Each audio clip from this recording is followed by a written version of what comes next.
Let this be a reminder to you all that this organization will not tolerate failure.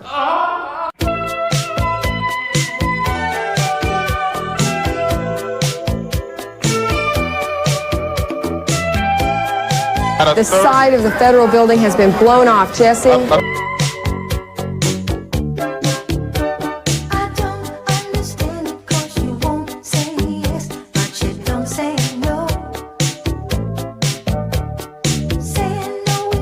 They believe they were part of a CIA project called MK Ultra.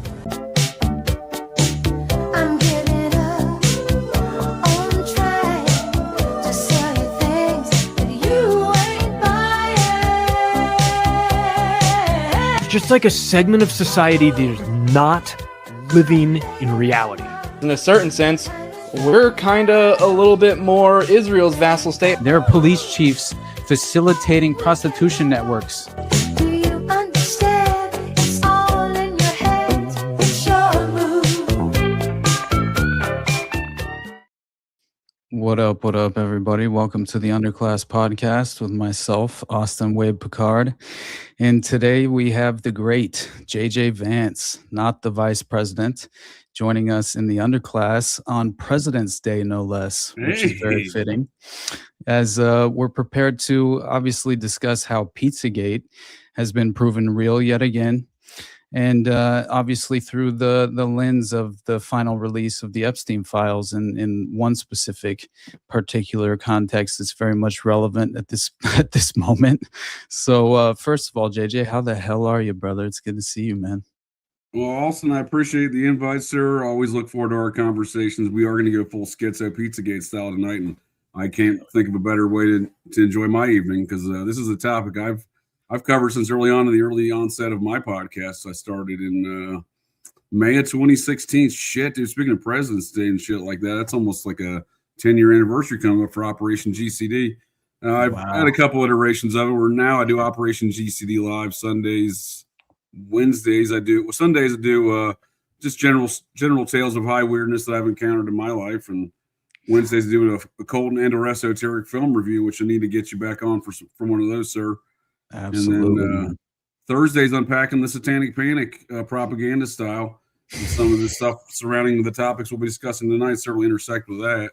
Absolutely. And then Fridays I just like to have a roundtable, which you've joined me before as well, that on any types of conspiracy culture and high weirdness. In fact, I think the last time we went full schizo Columbine style. And that's somehow relevant to the Epstein stuff and all these other matters as well with Les Wexner. Always.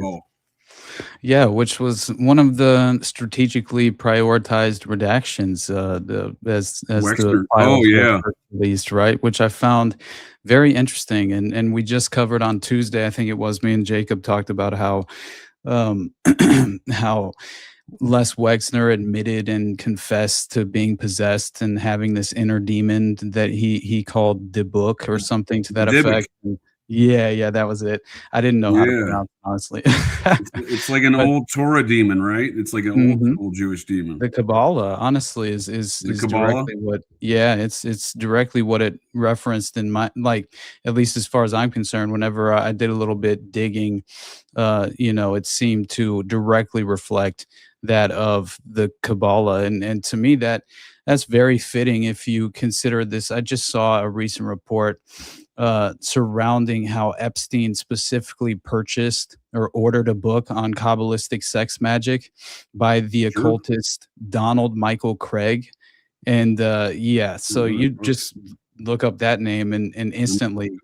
Actually, I don't know that one. Appreciate that. Yeah. Oh yeah, for sure. I read through a bit of an article, and man, obviously he's a new ager occultist, directly reflecting the movement of the Michael Aquinos of the world. Exactly. Part of the club. I presumed as much. That makes sense to me in my brain hole. Well, I've been somewhat vindicated myself in some of the things I've been reciting ad nauseum on Operation GCD for the last 10 years, and that is, I did a PizzaGate episode in January 2017 that I listened to the other day, and I was like, shit, I didn't remember that.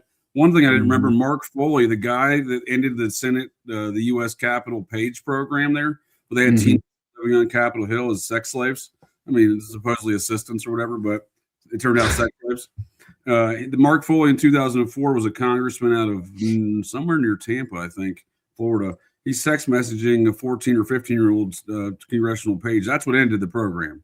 You know, My God. but he's in the Epstein files. Well, that's not a shock. Not whatsoever. And by the way, the Pam Bondi congressional crash out and complete meltdown was very fitting in terms of the presentation and attempted really Epstein damage control in a way ever since I love it. Ever since Peak phase Muppet one. world, sir. It's peak Right. Muppet. Exactly. There's no better term, honestly. But ever since the phase one false transparency binder debacle, With the I binders, mean, they're like, "Hey, we yeah, got it." what was in the binders, JJ? We got, it's like this is the Well, most. maybe you remember cartoonish- it was the redacted version of the Black Book that Nick Bryant published via Gawker back in 2015. Exactly. And obviously he was in the Epstein files in context as a threat, being named, hey, watch out for this guy, obviously. And He is a that, threat to a lot of those diddlers, huh? of course. I appreciate his stalking of Larry King. Jacob Oh, J. never man. talked about that earlier today on Rise to Liberty. Because, Yeah. once in a while I'll be following Nick Bryant's Twixter and it'll be, oh, Larry King's at a fucking picnic in Omaha. How does Right. that person walk amongst society still today? Exactly. That's Let Pizza- alone Pizzagate, right? 100%, let alone infiltrating child care organizations or opportunistic windows and avenues into surrounding himself with children and youth organizations and things of that nature. Yeah. Wasn't it like the Washington Redskins ownership committee that he was apparently connected with he was in regard to? something with the youth foundation of the Redskins or something like that, Yeah. right? Like, Yeah, that's what I thought. He kept getting infiltrated. You're right. Brian speaks about it and posts about it on his Twixter and stuff. He's repeated Larry King, ardent diddler from the Franklin scandal. He's Right. repeatedly inserting himself in and around children still to this day for, what you tell me what reason he's doing it, right? Oh my God. History would tell us. Mhm. Absolutely. Well, I we see think the that's- power intersection with that whole Franklin scandal from Omaha to DC, but we also see, I know you've mentioned it, the interconnectivity of things such as John Wayne Gacy's victims and the Franklin scandal via Mhm. Paul Bonacci's stepbrother, Anderson. Exactly. Which is And so the Andersons are one of the fascinating. most prominent families in these secret societies of the Society of Cincinnati. The folks that I really think I argue run this joint still, America, and they're most of those families are occultists. So, these things are speaks of the curious power, if- I think. Oh yeah, definitely. And for sure the crux of power in a real way that just the vast majority of people are unaware of. And I think that's what's so valuable about what you do, clearly, is attempt to peel back that veil and identify the true power brokers for who they are and once and for all, at least present a proper framework for the power paradigm Context. and how these aristocratic families have sold themselves into this power dynamic for generations and have legitimately been pulling these strings of their political puppets in a very effective and efficient way for quite some time at this point. And I think that's what's so Well, crazy. I appreciate the kind words, sir. I appreciate Yeah, using your brain absolutely. for God's intended purposes as well, and not as many folks do, and they use it for an oversized paperweight. Because that's exactly what we have when you look at things in more of a strategic approach. For example, why do our two most prominent occult figures in American history, Joseph Smith, a magician fella, and Jack or Marvel Whiteside, Jack Parsons, the leader of the Agape Lodge of the OTO in Pasadena there, and the guy who, by magical ceremonies in his own admission, invented solid state rocket fuel that fuels those giant dick statues that the Nazis send into the ocean in some sort of weird rituals. Maybe NASA. Amen. You know, The Elon Musk Babylon- and gang. You know what I mean? Exactly. Ooh, Babylon working. That's Mhm. been in a very interest of mine lately because I found out the intersection of that, the Mormons, the process in Kanab, Utah, because many modern day occultists believe the Babylon working occurred in modern day Area 51. And that was founded by the same Hamblin family that founded Kanab, Utah, and it includes folks like Brent Scowcroft, National Security Advisor, whose assistant started a neo-process cult. But it also includes David Hamblin, the guy who had a press conference said him and his wife do not eat babies. Hilarious. They in fact eat babies. Of course. Yeah. Who on earth would feel that was necessary to to get So you out can- in front of? Just as right. I far mean, as- like what is this guy talking about? Is Utah County, Utah County, Utah. I know it's a lot of Utahs. right. Prosecutor, and he's out of nowhere. He's just like, I have a press conference. Tell these folks I don't eat babies. So we see my the God. connectivity through generations there and whatnot of this spooky kind of weird occultism. But you see Marvel, Whiteside, Jack Parsons, and Joseph Smith. Not only does Parsons and Crowley and all these modern day occultists venerate Smith, they recognize his magician stuff, his wizardries. But both of those families go back to the Salem witch trials. Of course they do. Yeah, 8-year-olds, dude. Yeah, Mary Bliss Parsons was an accused witch, and Joseph Smith's forefather was a accuser. So both of those, Mary Bliss Parsons' grandson Parsons was a Captain William Parsons of the Society of Cincinnati. Strange. Wow. The Smith accuser, his grandson was a Captain Ashael Smith of the Society of Cincinnati, both out of the Massachusetts chapter. So we see the power dynamic, the multi-generational occultism, just in those two lines alone. And they're the most two prominent occult figures. So when we look at something like PizzaGate, I'm only saying all that to lay the table work for groundwork for our conversation, sir. Appreciate you entertaining my long-winded intro there. Of course, JJ. We see that power dynamic and the multi-generational stuff to understand the context of what we're dealing with today.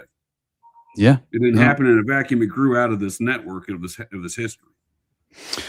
Yeah, I think there's, as I said before, just in terms of the recent file document dumps and obviously in context to what you just illustrated in that a beautifully well described, structured, just as far as just the not only the secret fraternal organizations of powerful influence and how they very much, systematically entrenched themselves at such a level that they really are permanently insulated from accountability. And I think that it's baked in, dude. It's baked in. 100%. And that's what's so just disturbing about what we're seeing here, because the way that I originally put it was, enjoy the final release of these files, because obviously with no accountability that I would predict and coming just around the corner, that means no justice whatsoever for the victims or their families. And I think, let alone what they've already kind of the damage they've done in terms of just over identifying like previously unredacted names of victims that legitimately impacted their lives at such talk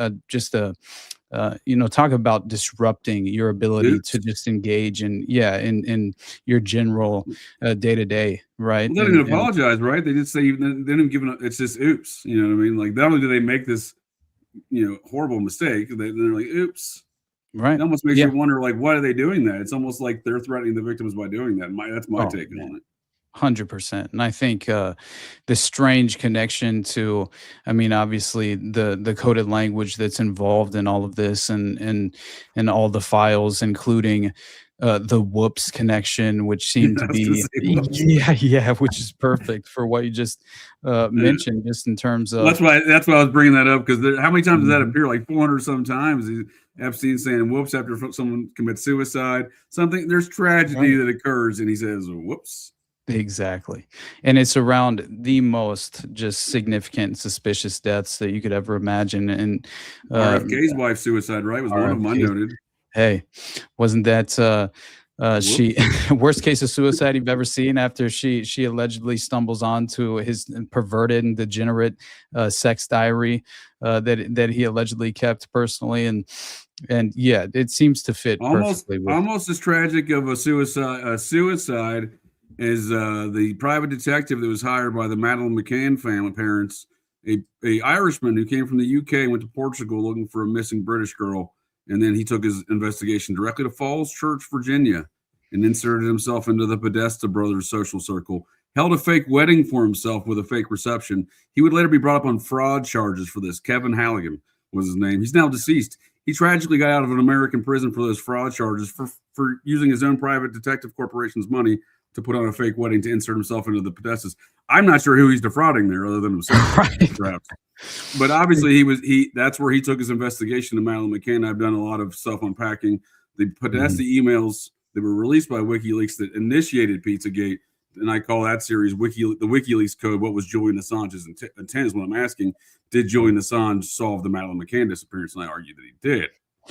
That's amazing. And wasn't it as far as Ghislaine, the strange connection to the perpetrator who was in the sketch, who allegedly identified Ghislaine being a part of another abduction, obviously that's very prolific and prominent. And there's a sketch that was a woman described to be a pilot 60 miles from that beach resort in Portugal. It was the next day after the disappearance. She was walking around nervously looking for, telling people when she was challenged, she told people she was a pilot and she was waiting to pick up a young blonde girl. Oh my God. Because two dudes got up in her face because she's just nervously walking around in this market area near a port. And they're like, what is this lady doing? And it was for like an hour. I'm just trying to recall the most details out of the report. But I've done a comparison of what Ghislaine looked like at that time in 2007. She had the identical hairstyle. I mean, it's identical appearance. You know, it's often described in those scenarios of what is these EFIT sketches, the British authorities, Operation Grange, as they call themselves, the task force. I don't know what that's all about. It seems like it's a weird name, though. But anyhow, they released EFIT sketches that look just like John and Tony Podesta. Now, their position is that's a sketch of the same individual.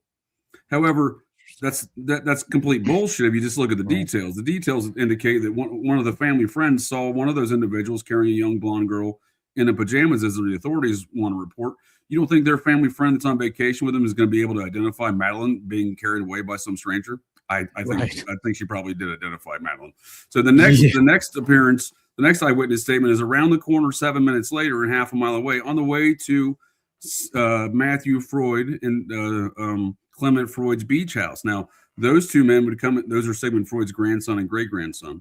They're very prominent figures in the liberal party of politics over there, and they were associates with the Podestas and the Clintonites, if you will. So they share some of the same personnel within public relations. Absolutely. Anyhow, but I think those are definitely two different eyewitness statements that the authorities have been demanding is the same person, and by all the details, it's not. Right. So I do believe that is John and Tony Podesta in those sketches. Well, Skippy, man. Yeah. What was it? Still in the torture chamber,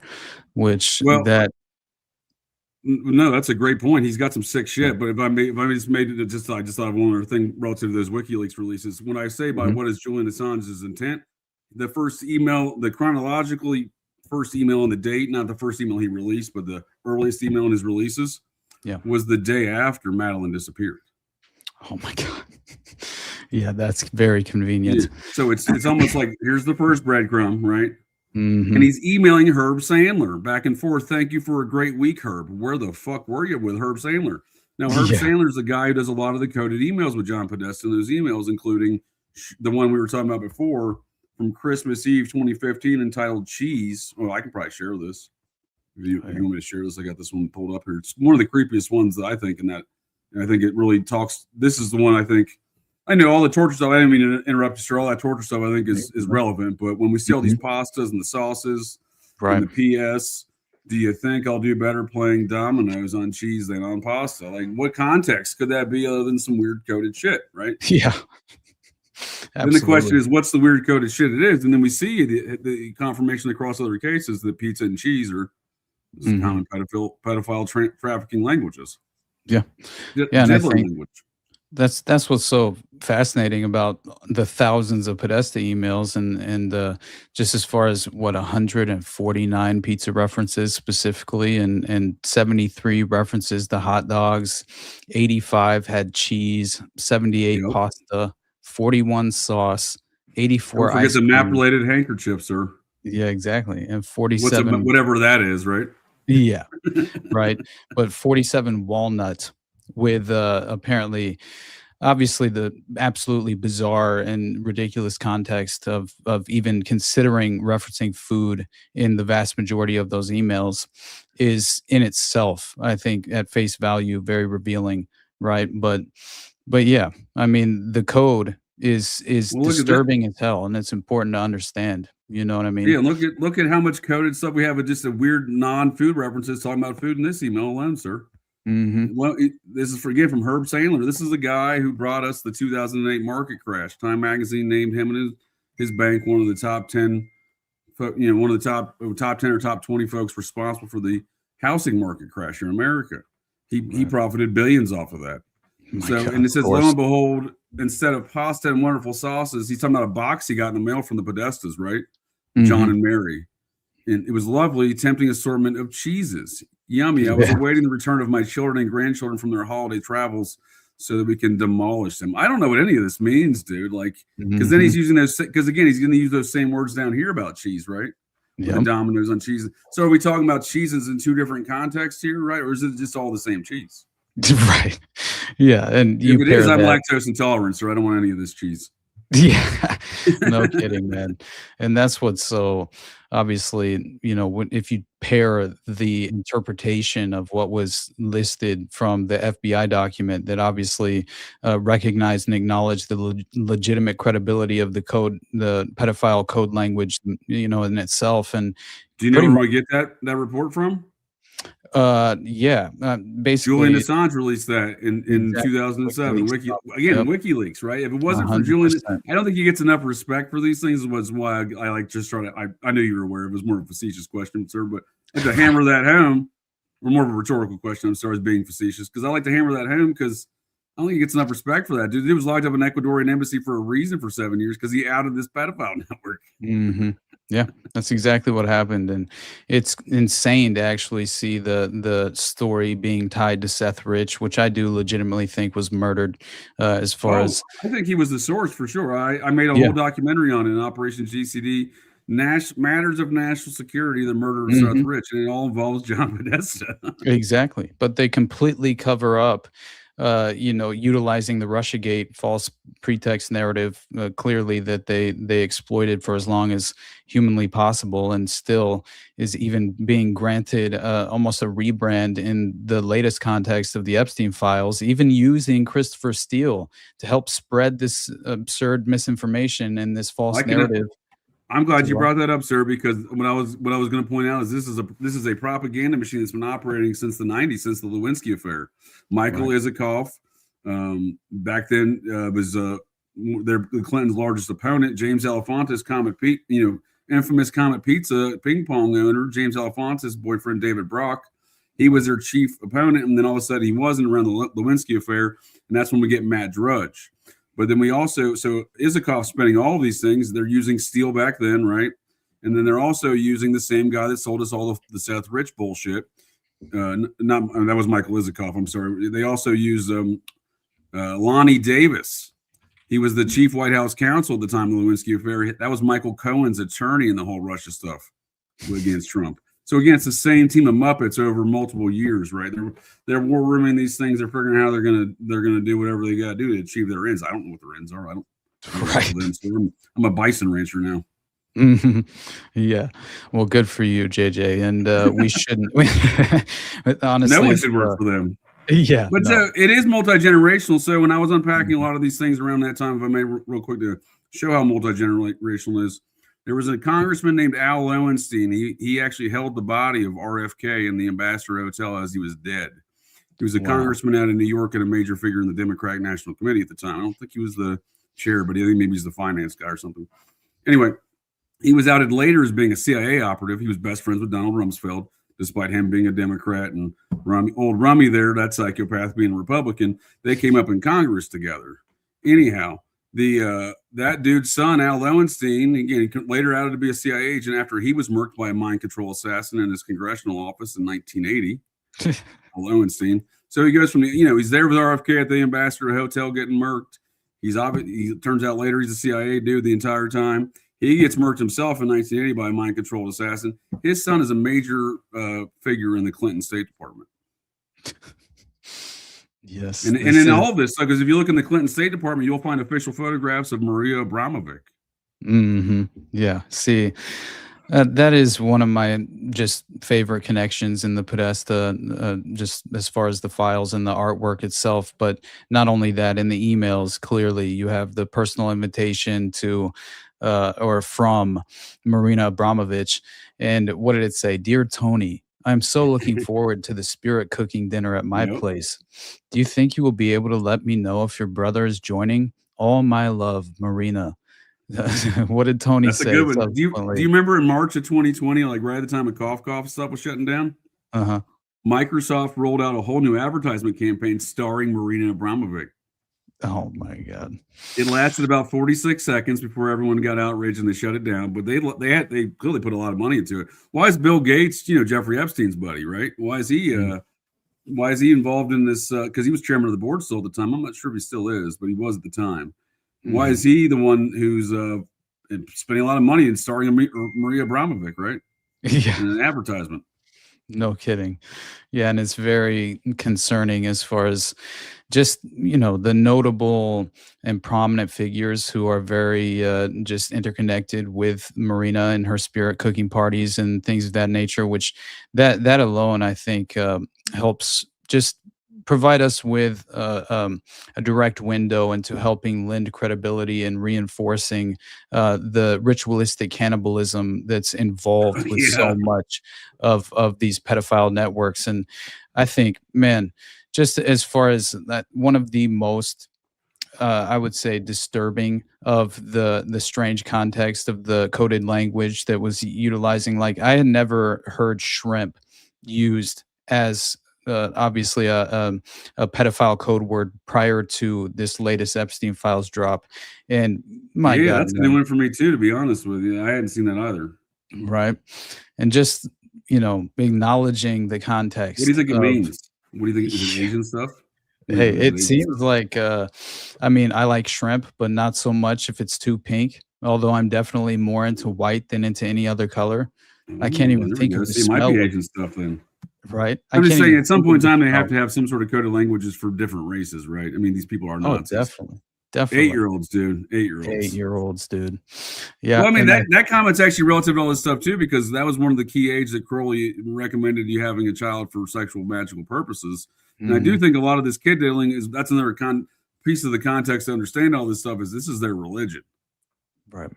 In their mind, in their brain holes, they think this is my religion. This is what my religion tells me to do. It's no different than a way a Christian then operates under the terms of their stuff, or a Jewish person, or an Islamic person, or a Church of the Subgenius. I've been back and forth with a lot of those yahoos on Twister these days because I've been calling out their leader, Bob Dobbs, an ancient alien cargo cultist who runs the Mabe Russell archive. Horse of a different color, sir. But what I am saying is people get real emotional about these type of things, but nonetheless, they are definitely kids, but they think it's their religion. Mm-hmm. Yeah, I agree. And I think it's so just as far as like not understanding just in terms of the very well organized and also the exclusive private restaurants that are connected to these networks that seem to offer human meat at a real just almost institutionalized level in the restaurant industry, right? It's just fascinating to actually see the prominent figures that are allegedly connected to the client list.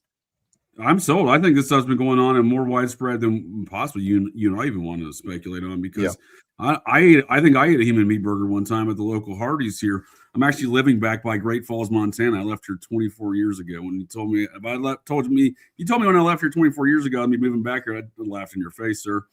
But I moved back here. In the year 2000, I apparently was likely fed human meat burger by a kid-diddling, cannibalistic, psychopathic, homicidal serial killer named Nathaniel Barjona, whom I would later come face to face with in about 18 inches apart in the county jail.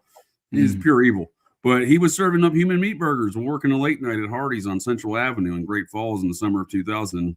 I didn't always eat at the Hardee's on Central Avenue, but I did on the late night when I was drunk as piss and it was right down the street. I'm like, yeah, let's go to Hardee's. Right. Human meat burgers. I do think I can't imagine that's an outlier. I have to imagine there's more circumstances similar to that. And I would say, in large part, that's probably an operational protocol of some of these cultists and the inversion of society and their whole antics is to then force good righteous people to eat human meat burgers, because Nathaniel Barjona was not only serving up people at the Hardee's, he served up human meat at a church barbecue. So these are dark fucks. Right. These are Muppets. Yeah. No, I think you're 100% right. But we're supposed to be under the impression that PizzaGate is a debunked conspiracy theory, obviously. Exactly.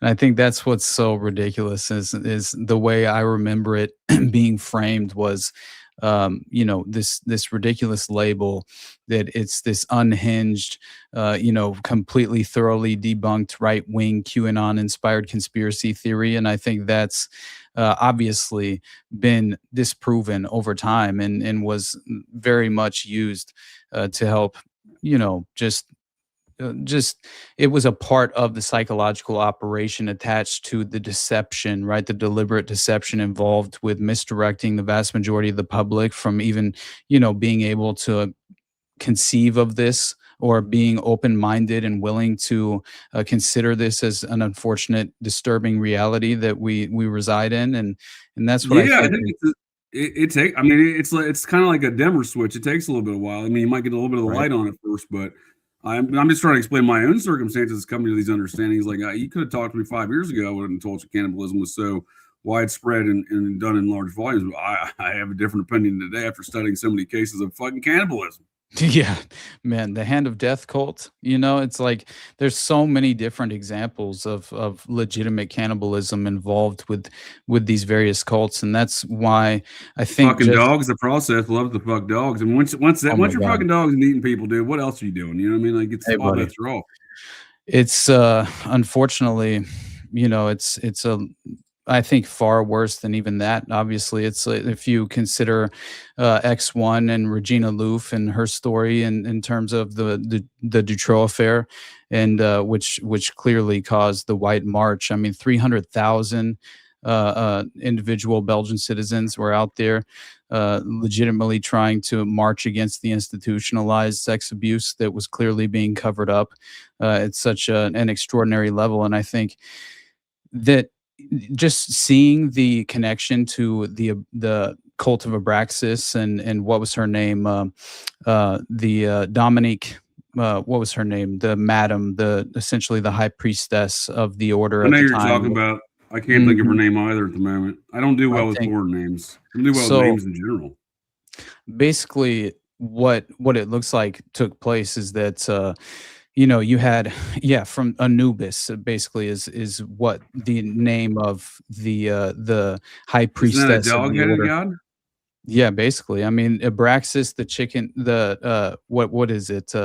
Abraxas, the chicken snake god, or something like that. Right. Which, yeah, if you actually look up a picture, it's kind of fascinating. And I think it was Judge Connerat is who had basically originally refused to make a deal and therefore had been obviously removed from the case due to an alleged conflict Get of him out of interest. here.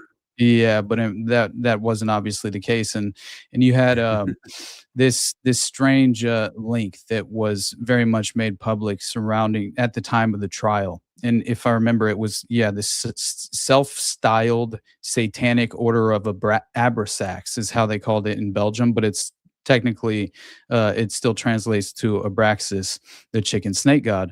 And so this was based in southern Belgium, and you have a letter that was found at the house of Bernard Weinstein, who was an accomplice and co-conspirator of Dutroux, who Dutroux even admitted as much, right? He drugged and buried Bernard Weinstein alive at one of his Right. properties.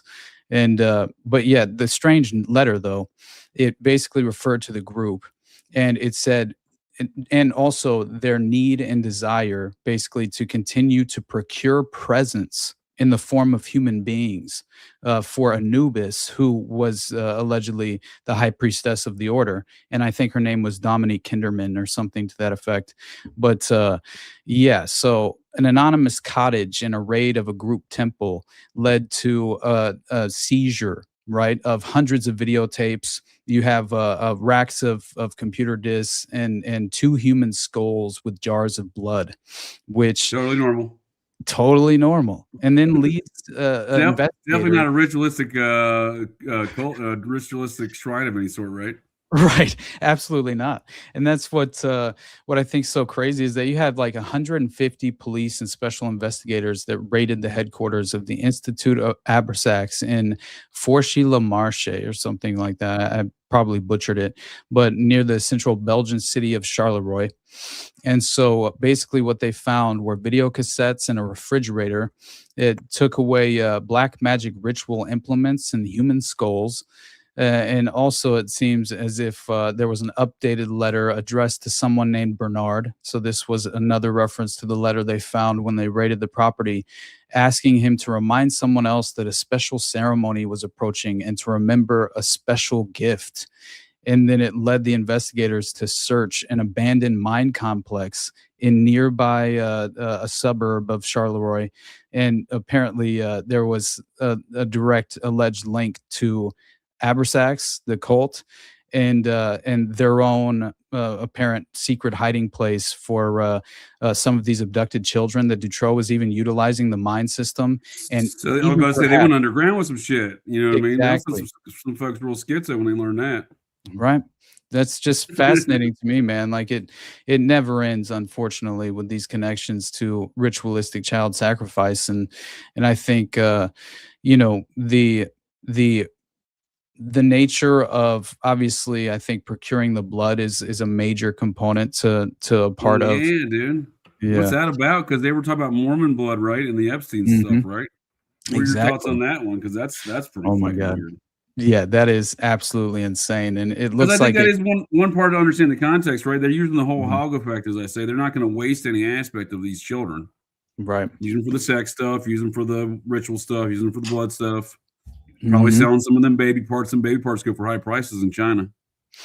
That's for sure, unfortunately. And honestly, it looks like, what was it? The Finders was legitimately set up when, wasn't it Stuart Silverstone or someone, I believe was his name, the perpetrator who was found in the warehouse, the the W Street Apartments, but I can't recall now. Maybe it was the W Street Apartments when it was raided by basically the Ramon J. Martinez, who was involved in the raid, along with members of the DC Metropolitan Police and the investigators involved with performing There's the a raid. lot of power in all this, sir. They got to sweep it up Mhm. real fast. Yeah, On and real when quick. they Speaking of sweeping things up real fast, if I Mhm. may share my screen real quick, we were talking about that Comet Pizza and how I said James Alefantis did an interview in 2015 saying he had a basement to store all these tomatoes. Well, good try, Muppets. I have all the screenshots, but check this out. You can't go to this website anymore. The article don't exist. It redirects you even on the Wayback Machine watch, right?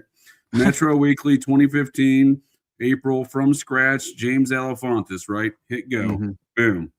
My It's God. good. Look right here. Metro Weekly redirects you from that article. As of May 13th, 2025, it says, I guess I've been on here in a while because I got the shit saved too, but they've censored this shit real time, bud. Of course they And have. I was about to say, good try, Muppets. I got the screenshots. You know what I mean?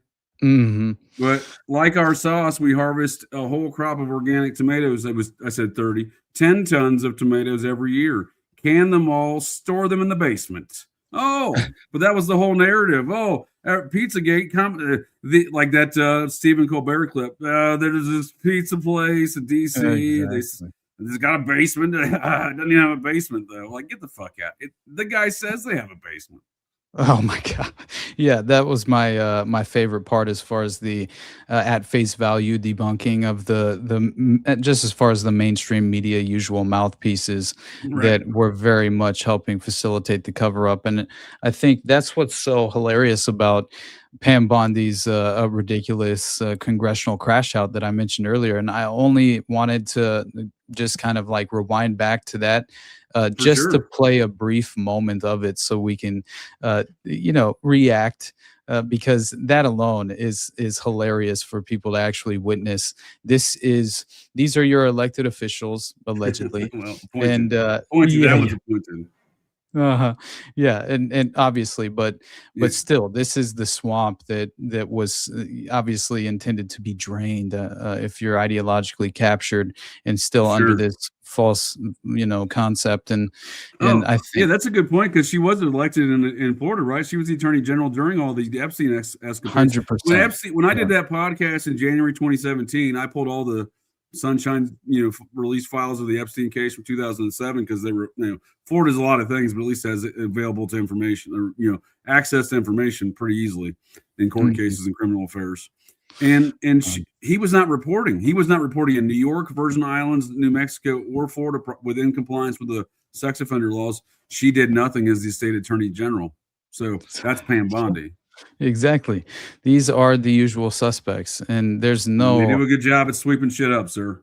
They're good. They're a good exactly. sweep up crew. They're very well, just as far as their experience and expertise, it basically centers around facilitating cover-ups, because we can't quite ever catch. We can't, at the very least, I think it's up to individuals like ourselves to attempt to shine a light and spotlight the moments when we catch a minor glimpse into the true inner workings and machinations of power, and how it actually functions. And that's I think really the crux of what I try and focus on as much as possible. And if you just watch the reaction to her with Thomas Massey, as much as I have my own interesting ideas with Thomas and the Demolay and all of this, I do think some of what we're seeing, which very much seems like pageantry and political theater, Yeah, it does. right? We got new information, man. They sound like Mhm. Lebowski, dude. That's why I made that Lebowski clip compared to her previous press conference. It just gets more Muppet World every time, dude. Right. And 'Cause that's I mean, like, in what world is like any of this appropriate? Like, if like outside of any kind of political views or anything else, like in what world, as you're saying, elected officials, mhm. our top attorney general, the top law enforcement officer in this nation? In what world is this appropriate behavior? Should it be considered appropriate? Right? I don't think it's appropriate. No. I'm offended. I'm absolutely I'm offended every day in Muppet World, though. So what's new? 100%, man. And I think rightfully so, obviously, when you consider just the consequences and the results of this sinister network, and how it actually let's just say focuses on victimizing the most vulnerable among us, and that is their desperate goal in life. It seems that they prioritize overall is this imperial death machine fused with the pedophile occupied government, which is just, imagine a world where that is the case. And I think we are unfortunately witnessing this firsthand, and which is another reason why I feel as if we are all in the underclass at this point, and I think as far as You ain't kidding. There's definitely. I mean, you're spot on. I actually didn't know that was kind of what you were going at with the title. That makes a lot more sense than what I was thinking. I don't know what I was thinking, but because there's obviously, if you can extrapolate any known knowns, I like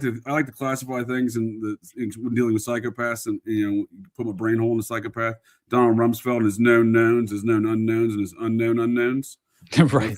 That fucking Muppet. But that is, we can now call it a known known. There is a clear delineation between classes of what is accountable to law and what is not accountable to law. Mm-hmm. Everyone's getting ass blasted at their local level, their state level, their county levels, and some dumb shit. Look at Cough Cough, dude. You can get some tickets for just walking outside. Slap you with a ticket. And now it's a clear delineation that folks are being held accountable for walking outside and doing regular shit. But you can eat babies, dude. You're not gonna be held accountable. We're approaching some weird times.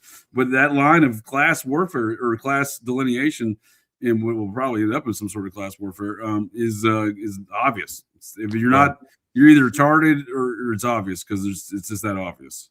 Exactly. We, the art of war is something that I very much value, as far as just philosophically, in the concept of know your enemy. And I believe we all share a common enemy, and they tend to. Is it John Podesta? Yeah, I believe that is one of the prominent figures that clearly is and should be considered, at the top of the list in terms of some of the most sinister and disturbing abuse you could ever imagine, connected and he's at the episode of the aliens and the occult, right? That's John Podesta. The disclosure came up with movement. UAP. He's the guy in Ancient Aliens. He's in my opinion, based upon the emails, he's an OTOite. He's a Crowleyite, because how else can somebody write John Podesta an email when he's a senior advisor to Barack Obama, then president? It was the Yale University librarian, in fact, asking John Podesta for a thelemic favor. Well, that only makes sense if there's, in the context of both parties, understand that to mean something, and that favor was a one-on-one meeting with the then president. So obviously it has an important context and weight to it. 100%. And that is Then you got the 14 in the fish that he's doing with the spirit cooking rituals with the Brahminic. So, the guy's a deep occultist. We in American politics will consider other nations having wizards in charge of their nation, like Haiti, for example, the place that the Clintons have been, raping since '78 when they went there. They went on their honeymoon there for the voodoo, as Hillary wrote in her book, or somebody wrote for Hillary in her book because she can't write. But the folks consider that their dictator is a wizard. That Papa Doc guy. He does voodoo magic, and he's their president or dictator, right? And he's their general. We don't put that same content. This is America. We don't do that shit in America. Get fucked. That's exactly what's going on here in America. Yeah, that's why these Muppets get along, and that's why they're Clinton. The Clintons are so tight with them. They love some voodoo shit. It's in their own book.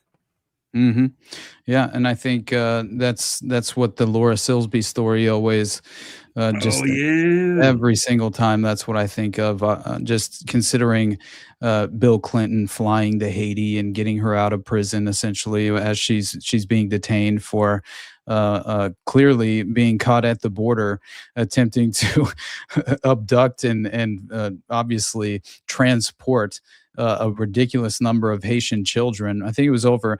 Now, correct me if I'm wrong. It was a couple baker's dozen, sir. And these people are such Muppets that they hired an attorney who was already a convicted kid diddler to get her out of that down there. Yeah, the local attorney exactly. And then where did she end up? Idaho. Yeah, on the board of the Amber Alert, clearly, in terms She's of definitely involved in some, was it Amber Alert? I know it was Amber Alert. Yeah, it was Amber Alert. Yeah.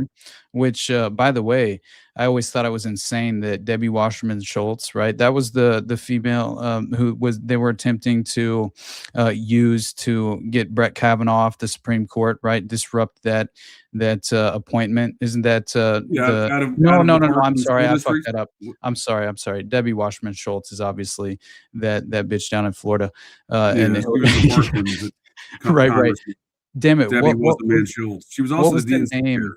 What was the name of that? Stuff. Oh yeah, no doubt. And I think that, but again, do you remember the name now of the? I've totally forgot it at this point. But the female who was used and trotted out there, and she came up with this rape story from like high school, or she was thrown on a bed or something at a house party. University. Yes, University lady. Oh my Holy God! shit. It's gonna When drive they had me them insane. nine classes, like they were a teleprompter. She was reading words in the testimony. Mhm. Something forward. Oh yeah. Oh my God! This is driving me Not Sue insane. Ford. That's Bryce Taylor, the presidential sex model lady. Right. Christine Blasey Ford. That was it. There we That was go. it. There we go. Mhm. Yes, sir. That's it. Yeah, What a so weird there's thing, a right? connection to her and her husband. They allegedly adopted children, right? And which were apparently shit. Haitian children. And she, her and her husband apparently procured one of their children from Laura Silsby's agency. No shit, dude. Yes. That's yes. interesting, dude. That's I fucking know. interesting. The Mhm. DNC situation is strong at Stanford. That's where Sam Bankman-Fried's parents were tenured professors as well.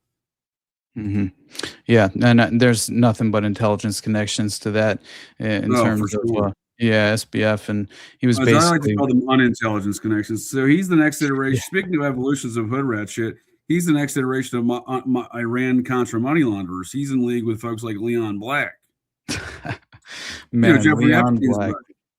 hmm Yeah, I think Leon Black is a very sinister individual in his own right. It looks like if you take seriously what was disclosed in these files, right? And I think it was money talks and shit walks, sir, MMA, and he's already Mhm. paid out over $200 million of his own money to Epstein victims. So that ain't because he's innocent as shit. You know what I mean? No, not whatsoever. But He's the one that is all around the Idaho 4 situation because he went in league with the University of Idaho and Coomer Scott Green, who was running the law firm representing SBF and their money launderers and trying to weaponize crypto against the American people, basically having unregulated crypto. And we see what Bankman-Fried already did with that. He's not being charged for those things, but we see what he did with that out of a small rural bank in Washington. I think he's connected to those murders. They were doing a cash for crypto scam, but all these Muppets know each other. You know what I mean? Mhm. And when we look back at the original PizzaGate stuff, if you can pop that on the screen real quick relative to Epstein Island, everyone remembers Jimmy Comet, James Alefantis Instagram account. Well, no one really understood this at the time. There was a lot of speculation. This little girl here, whose name was Karis James. How about Caribbean Island St. James? Would be one way to understand that hashtag, right? Right. Because that young girl's name I can confirm is not Karis nor James. Now, James Alefantis went on Fox News specifically with this picture and Megyn Kelly at the time and said, "That's my friend's daughter." And it's not his friend's daughter. And again, he's telling a whole bullshit story there about this whole picture. But we can see these thoroughly debunked under the theories of thoroughly debunked, right? Right. Why are they so interested in this picture? Probably because it was hashtag Caribbean Island St. James. Wow. This is 2017, right? This is before the explosion of Epstein Island, right? Yeah.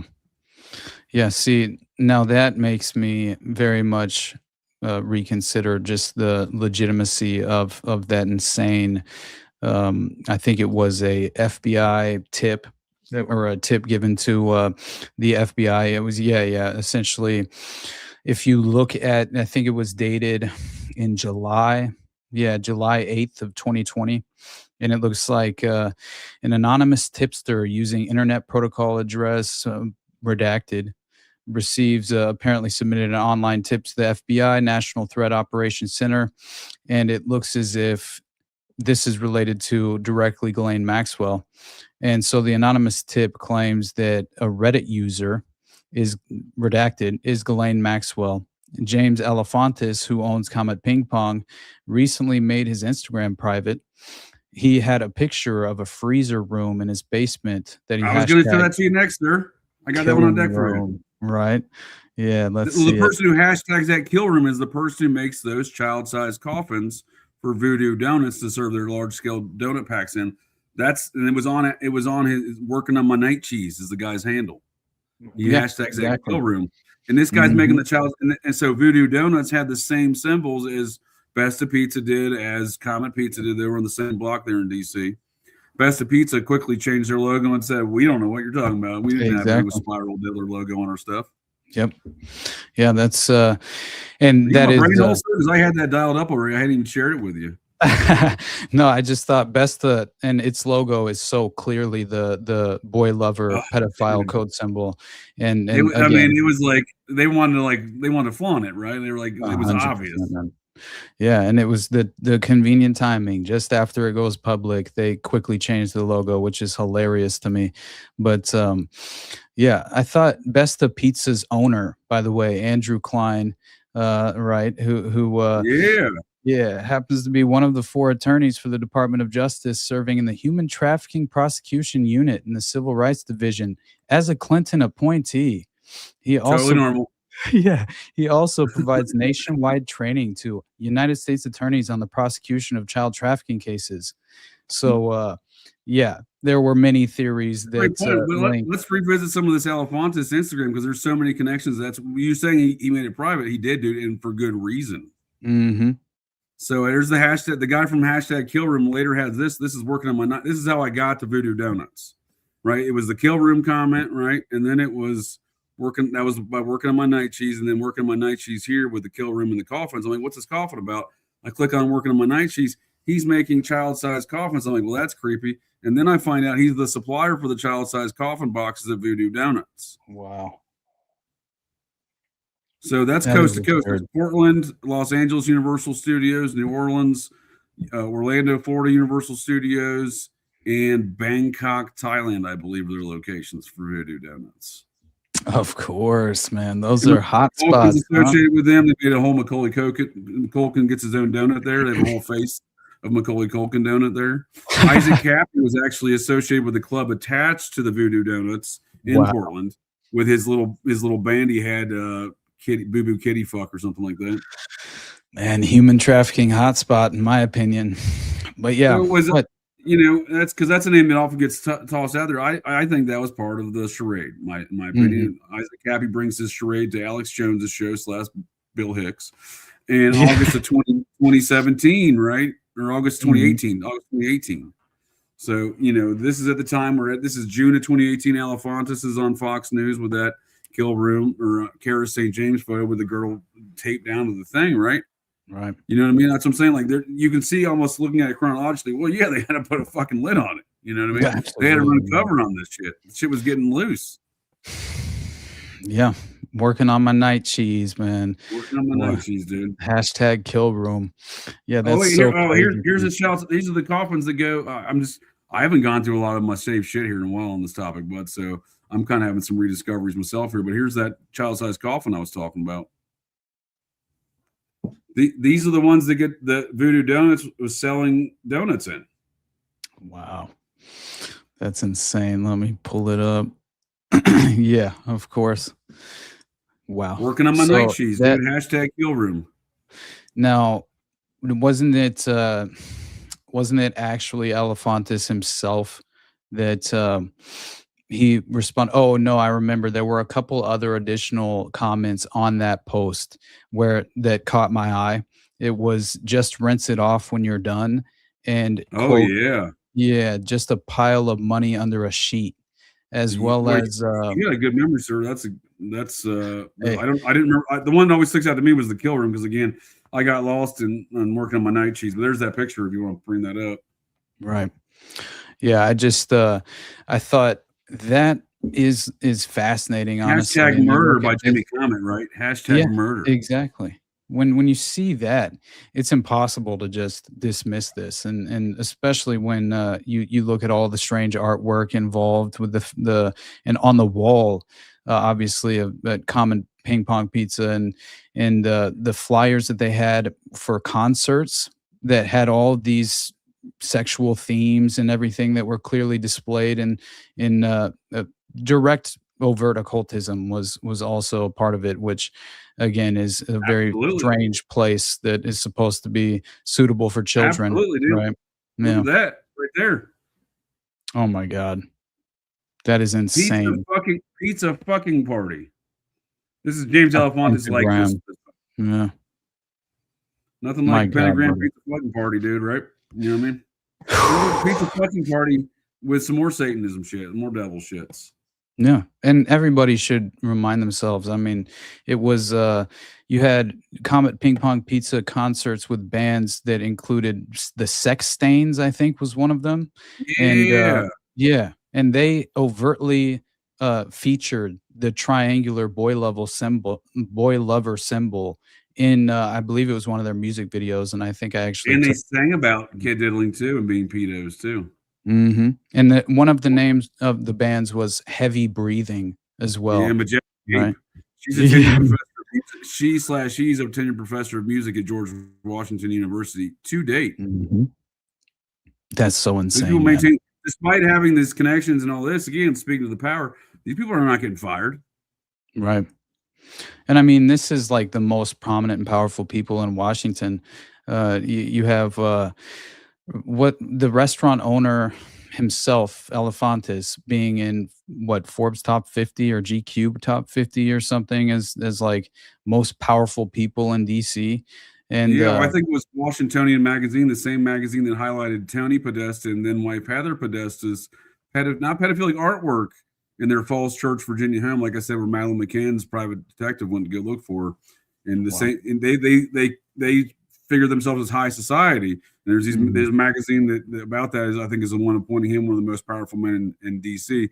And Tony Podesta and James Elefantis shared birthdays together, always a pizza party. Don't worry about that. But Tony Podesta and his wife Heather were giving a tour to this journalist, and this is 2003 or 2004. And the journalist she wrote, Heather Podesta had a grin on her face when showing seeing how disturbed the journalist was coming into their bedroom and seeing all of their bedroom walls lined with not artwork, but photographs from this famous DC photographer who's known for taking naked photographs of teenagers in their parents' suburban DC homes. Oh my God, man. That's just straight up child porn they have. Just going to put a frame on it, dude. Don't mean it ain't child porn, dude. Yeah. Yeah, and that's what you want. I may have been born in a barn or lived in a barn, sir. May have bathed in a river growing up, but I'm not retarded. Right. Yeah. And I think just the David Brock connection to Alefantis, I mean, just the ex-boyfriend Right. alone, but beyond that, Soros funded Media Matters, right? That's all media Soros matters. financed. And Exactly. Rothschild's financed Soros, and you can look on up Hmm. the. It's not really a pyramid scheme; it's more of a reverse funnel system because they all need to get Yeah, flushed down. reverse funnel system. Right. Oh my God. Yeah, and I think what it's labeled as a watchdog, a media watchdog group of some kind, right? Media Matters and Yeah, and very much. that's rich coverage, right? That propaganda around that, they were major figures in that. Hmm. Yeah, Weird. and very strange. And obviously, you have the label of him being just kind of like a political, almost. Kind of like he digs up dirt on political enemies for on behalf of the Oh political yeah, class and certain establishment figures. And I think he spent like absolutely. $200,000 in some sort of attempt to solicit sexual assault accusers. But at that time, it was against Donald Trump on behalf of Clinton, which I thought was interesting, just as far as the election, political theater involving that election cycle in particular. But Well, if yeah. you want to get some answers around the topics of James Alefantis and his apparently now ex-boyfriend David Brock, they paid $1 million to David Brock's boyfriend before Alefantis. They paid him off $1 million to shut his mouth. Someone can get that Wow. muppet to talk. He probably has a lot to say about kid diddling, eating kids, you name it, dude. Probably Oh, whatever. yeah. All bets are off.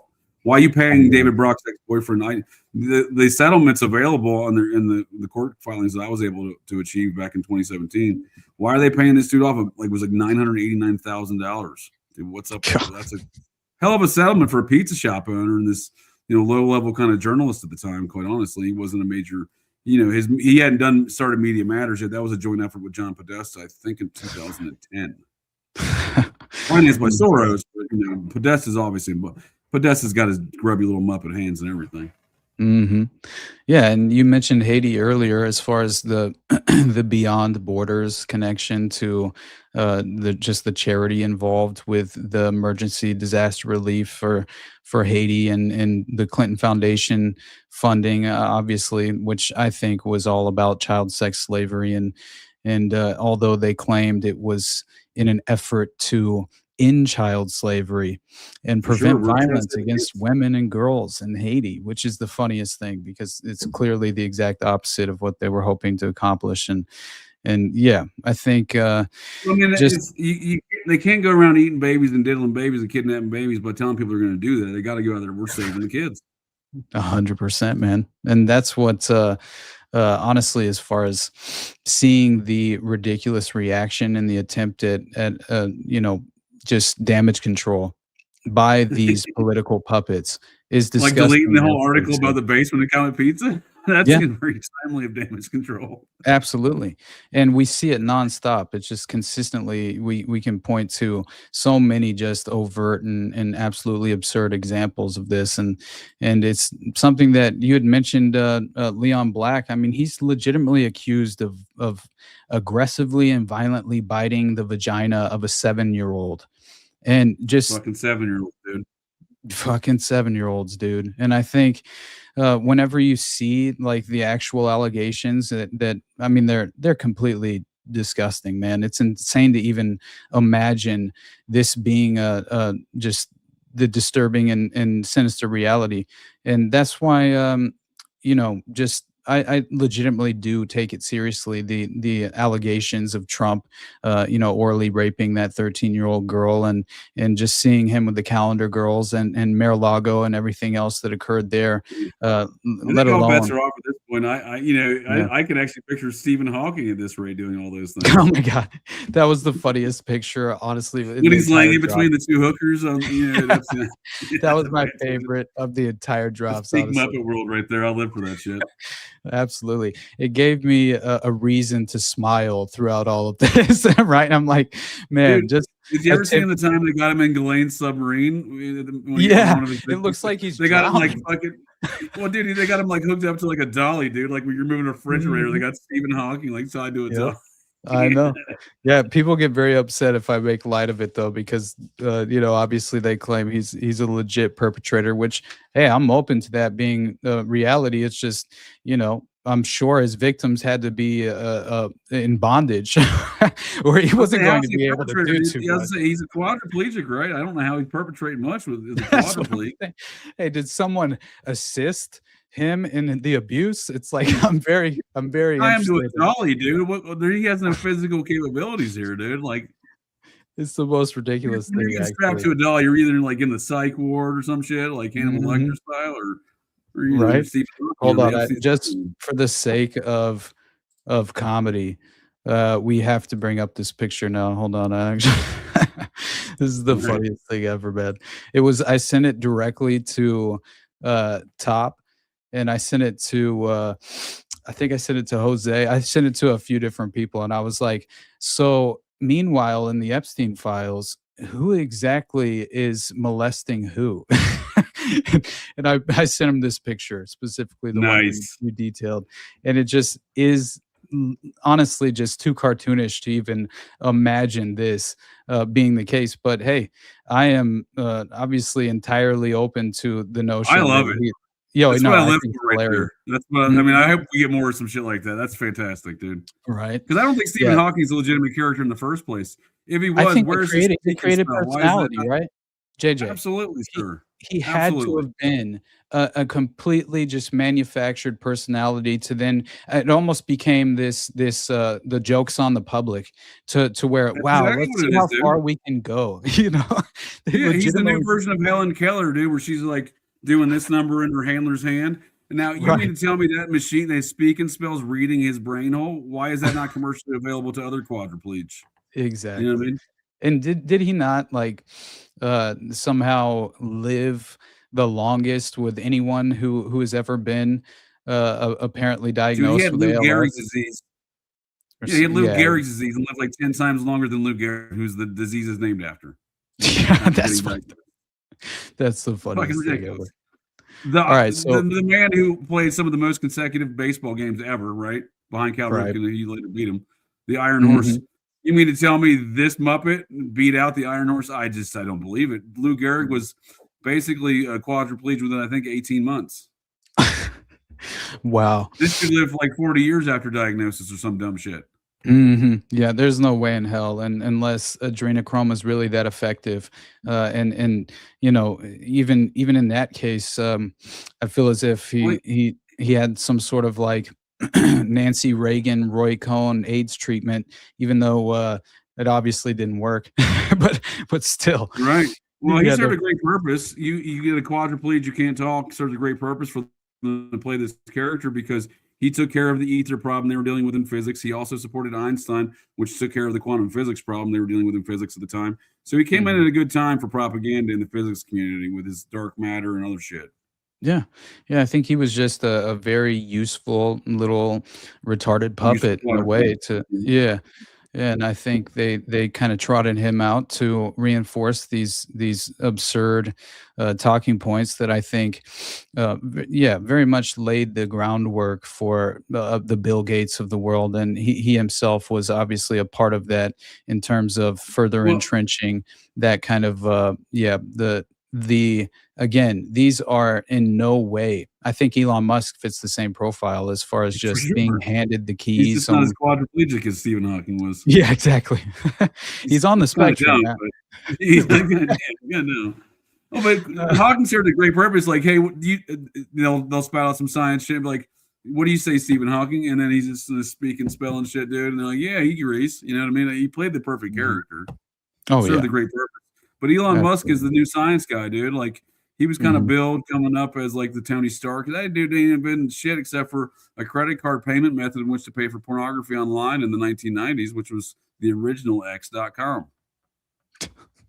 That's so ridiculous. That is Dude, why I believe it's intended to become the dystopian everything app to a certain extent, like, as far as leading the way at the very sure. least for yeah, for no longer just as far as at a certain point, I think they will, have some sort of grid down scenario where they can usher through the new age internet model, which I think will very much lose our ability to engage in anonymity online and be forced into providing, you know, just as far as what's the protocol in terms of a KYC, know your customer verification, which I think will unfortunately take the position in terms of just even being a roadblock, purposeful or purposely in terms of keeping you from even having a digital footprint, from even utilizing the internet without Oh,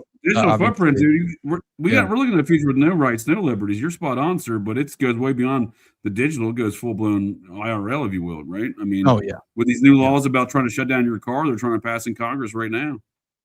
Yeah, which in Kill LA, switches. obviously, you saw that gas tax, right? Where they implemented this Not new only have I gas seen that tax. gas tax, sir, I was offended when I recently passed through Los Angeles. $5.50 for unleaded. Go fuck yourself, California. It's crazy, buddy. How Yeah, I do don't you know do how it, we're. dude? I wanted to yell at Yeah, people, dude.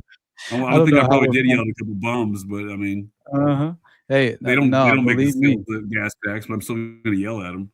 Hey, the day that we don't have to strategically plan around, just even going into public as far as Yeah, imagining you're going to priced out dinner of or life, something. dude. That's it. Yeah, You're priced out of even going to the grocery store. You're priced out of it's going for ridiculous, buddy. entertainment, recreations, and stuff, right? Mm-hmm. Yeah, and but actually, for the sake of just getting this off the screen, I wanted to laugh at Pam Bondi for a brief moment, and Let's then we do it. can we can move on to something more Yell about more gas substance based. taxes. Yeah, yeah. But my God, does this not reflect the cartoonish version of reality that these, obviously the most prominent lizard people in DC establishment politics, obviously they are just the most unimpressive personalities that I've ever You stumbled gotta upon. tell me, sir. I survived Yeah. nearly 7 years in the swamp. They are very unimpressive. Oh my God. But I'm telling you, it's at a point where it's almost like we've crossed the Rubicon into this new age presentation model that will be more, Yeah. yeah, Well, potentially that's why we have easily reality TV consumed. stars in the Trump Yeah. administration. The Department of Transportation, Sean Duffy, Real World. You know what I mean? Dan Bongino is the Rumble guy. He's running. He's running the FBI and with Cash App, PayPal. Hmm. You know what I mean? We Yeah. have other reality TV stars. I mean, Trump himself is the world's largest reality TV star. The whatever. What was the show? Celebrity You're Apprentice, Fired man. show. Yeah, yeah. The Apprentice That and was the biggest Celebrity reality Apprentice. TV show as far as ratings go, right? I mean, that's it, dude. He's the top of that. He's the bottom of that reverse funnel system we were talking about. Man, I know No. progressive liberals, who legitimately loved Trump during that era of the Apprentice. They couldn't miss a single show, and to see the rebrand and the kind Yep. of pivot that he Orange himself, as McFadden. far as the political personality that he embraced, yeah, it's entirely inverted from what he once was, and I find that in itself hilarious that people have such a short memory and can't seem to reflect back on that prior image, which I Short think memory, is indeed. Our Secretary of War is being run by the Saturday morning Fox News guy. He wasn't even top of the roster. right. Yeah, exactly. Pete Hegseth was the Saturday morning guy. He wasn't. He was on the roster, but he wasn't the top. He was like the bottom of your lineup. Janine Mhm. Pereira. Now she was more the top of the lineup. She's now the U.S. Attorney for for Washington D.C. That's what I'm saying. We have Right. all these reality TV stars across. Linda McMahon from WWE is in charge of our Department of Education. I might actually be. I might actually support that. I hate that. Yeah, I mean, Ruin it by putting the WWE lady in charge of it, as far as I'm yeah. concerned. Hey, I do honestly think there's something valuable as far as removing the veil of naivete from just kind of like brutally disrupting the power paradigm in the vast majority of the general public's minds whenever you have this just impossible to dismiss, an obvious connection in terms of what these people represent, right? And I think that again, Pam Bondi is the perfect example of someone who is one of the most unimpressive people I've ever witnessed in public life, and yet she is the face of reacting to all of the most scandalous, obviously media talking points that are waged against the Trump administration or just the various fallout in terms of policy positions and things of that nature. But again, this She takes is some heat, dude. She takes some heat and just says some dumb shit, which again is that's a skill set in and of itself. That is one that's very Mhm. cherished in DC. They love that Right. skill set in DC. Oh yeah.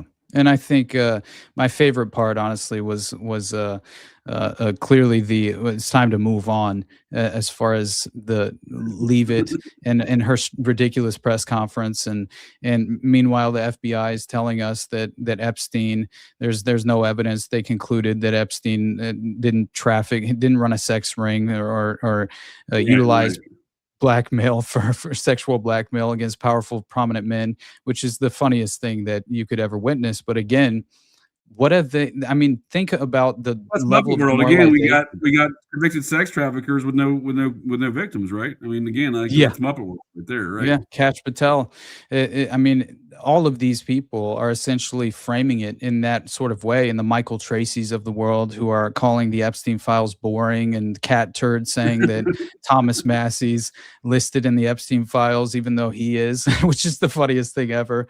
And, leaving out the context that obviously it was always usually just articles referencing Massey, pushing back on transparency and things like that, which is just laughable, right? Meanwhile, we have For sure, dude. satanic That's why I call ritual them all abuse Muppets, because taking that's the place. only way to. Oh, go ahead. No, I'm just saying, with the level of abuse that we've been exposed to, as far as within even just these files, we're talking snuff films, satanic ritual abuse. Well, We already discussed the cannibalism, which we'll have to get into legitimate evidentiary, examples of that. But and then that's a good point you're making, though, sir, because it is kind of traumatizing, especially to folks who this is totally foreign to. This is a very traumatizing time. This is an experience. It's almost like it in and of itself is trauma-based mind control. Just the release of this, and the manner in which demoralization as well. Yeah. Yeah, I think it's That definitely. may in fact be a goal here, dude. That may be a goal. Yeah. And I think it's working at a real level. It's affecting people in their daily lives, as far as just. But I also have to say, there is a small victory lap moment of vindication that isn't worth it, as well, as far as like the ultimate consequences of what we're dealing with here and the reality we're facing. And that's why I think as much as it's nice that people are finally coming around to the concept that Pizzagate was real, but are we actually going to be able to hold anyone of power accountable, or any of these perpetrators who have even been named at this point? Is there going to be justice brought forward? No, not whatsoever, in my opinion, and that will allow the No, I mean, demoralization. Yeah. I think that's part of it, because I've been celebrating these folks resigning, like the CEO of Chuck E. Cheese, speaking of Pizzagate, resigning over his connections and all the Epstein files and the communications with old Jeffy. But is he going to be held accountable for anything? I doubt it. But I mean, I obviously cheer that he's resigned from fucking a child's pizza chain. That's Right. fucking creepy. Yeah. Chuck It's E. the Cheese, implications. It's the same implications with Domino's being used as their code words, and one of our nation's largest pizza chains being known as Domino's. because of It's the the implication, JJ. Yeah. Hey, but hey, man, haven't you heard? The Dow is over 50,000.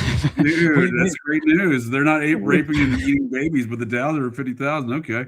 Well, I mean, before we watch this clip, I'll share a clip with you afterwards, because if you remember, I think a lot of these people are under my control aspects. I don't want to subject some of these congressional Muppets being not victims themselves, and that's why they're there, right?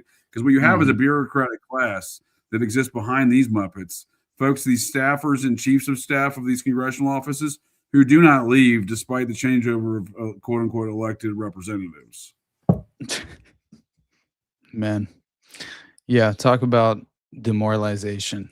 I think it will seep in and take effect in many, especially the just more vulnerable minds who are just now being exposed to a lot of this.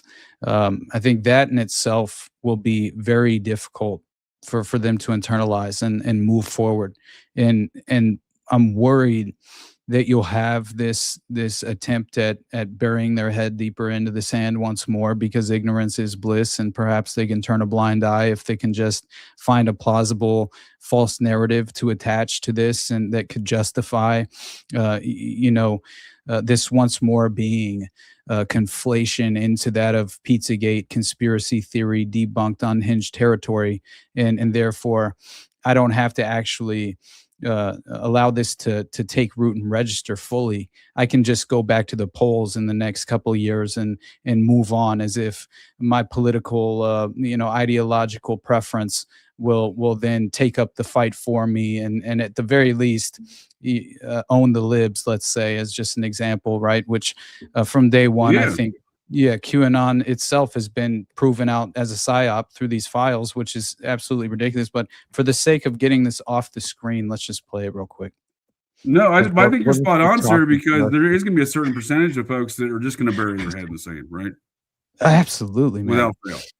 Without fail. And as Gerald Hall said, I'm still trusting the plan. That's so funny. Here we are. Jr.'s going to save us all. He's still alive. Exactly. That's the plan. Meanwhile, everyone just move on because the Dow is over 50,000. Recognized. May I respond very briefly to her statement? Well, I think we can do that probably on one of our members' time. Okay, thank you. I don't want that to get away. Thank you. Yep. Thank you, Mr. Chairman. Behind me, I have 3 documents from the DOJ production that are emblematic of the massive failure of the DOJ to comply with the Epstein Files Transparency Act.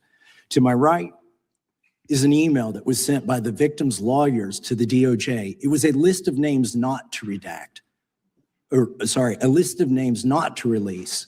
What did the DOJ do with this email? They released this email in the document production. Literally the worst thing you could do to the survivors, you did. And they're getting phone calls. A lot of these people didn't want to be known. Yep. And we know you touched the document because you redacted one name and you redacted the lawyer's name, but you left the survivor's name there. The next document I want to show you. A lawyer was like, they're taking care of their own there, The victims, survivors. Right. Exactly, man. I think this was so very just talk about the level of prioritizing perpetrators to redact in terms of the names being made publicly available. And I think that he demonstrates it's obviously not an accident, though. Massey does a good job at that for whatever he's up to these days, but it's obviously that's intentional. That's some intentional internally witnesses.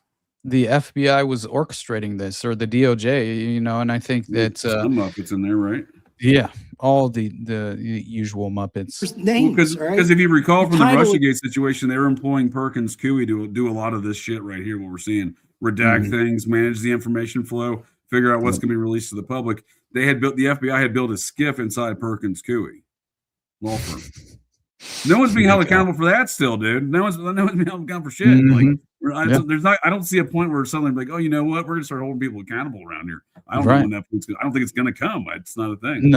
No. And I think all it will take is the next major mainstream media just misdirection and distraction to help move the public along into just their over emotional outrage, which they tend to consistently just evoke at any given moment, which I think is what the vast majority of the public are almost conditioned to be lying in wait and ready to have that knee-jerk reactionary mindset. And that always leads to just helping facilitate again, it's the media cycle itself.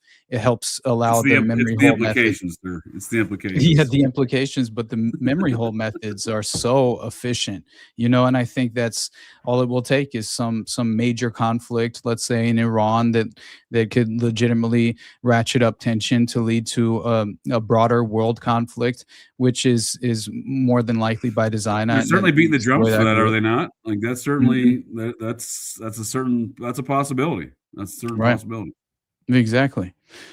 This one is child sex trafficking, co-conspirators, fully redacted. Les Wexner.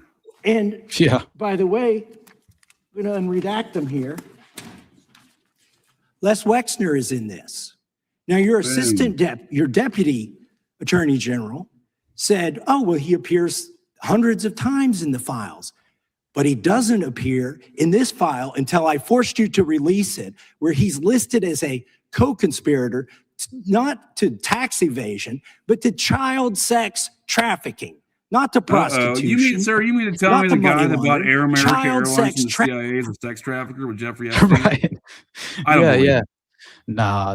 And by the way, that wouldn't be the same He CIA seems like a cutout. upstanding citizen running drug trafficking routes for the CIA in their air America. Right. I cannot believe he would also be involved in it. He's only gonna deal with the drugs, sir. He's not gonna also. He's a man of morals and ethics. He's not gonna deal with the kids too. Right. Like, he doesn't get credit for any of that shit. Like Wexler's a dark motherfucker, dude. He's been running the state of Ohio for a very long time.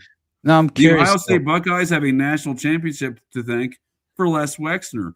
Who do you think financed all those player transfers? The Lex Wexner Foundation. Wow.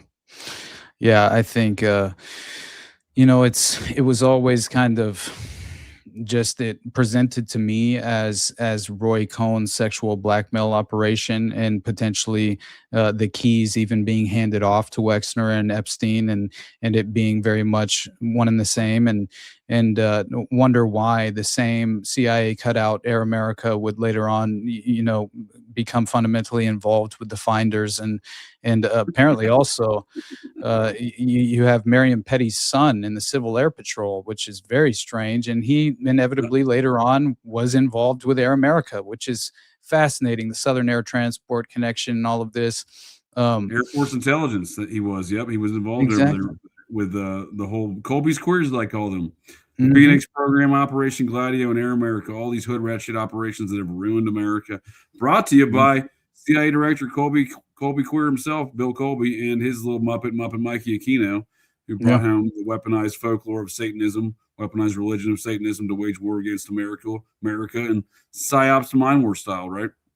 Yeah, and I think helped very much lay the foundation and set up the structure that was Project Monarch in many ways, and the trauma-based child, especially just child sexual abuse, but trauma-based mind control that was very much involved. There's something to that when it's coming up Muppet Mikey in so many disparate locations across California at the same time, surrounding all these SRA cases. Ukiah, California, Eureka, California, Marin County, the Presidio, right? Like all at the same time. West Point.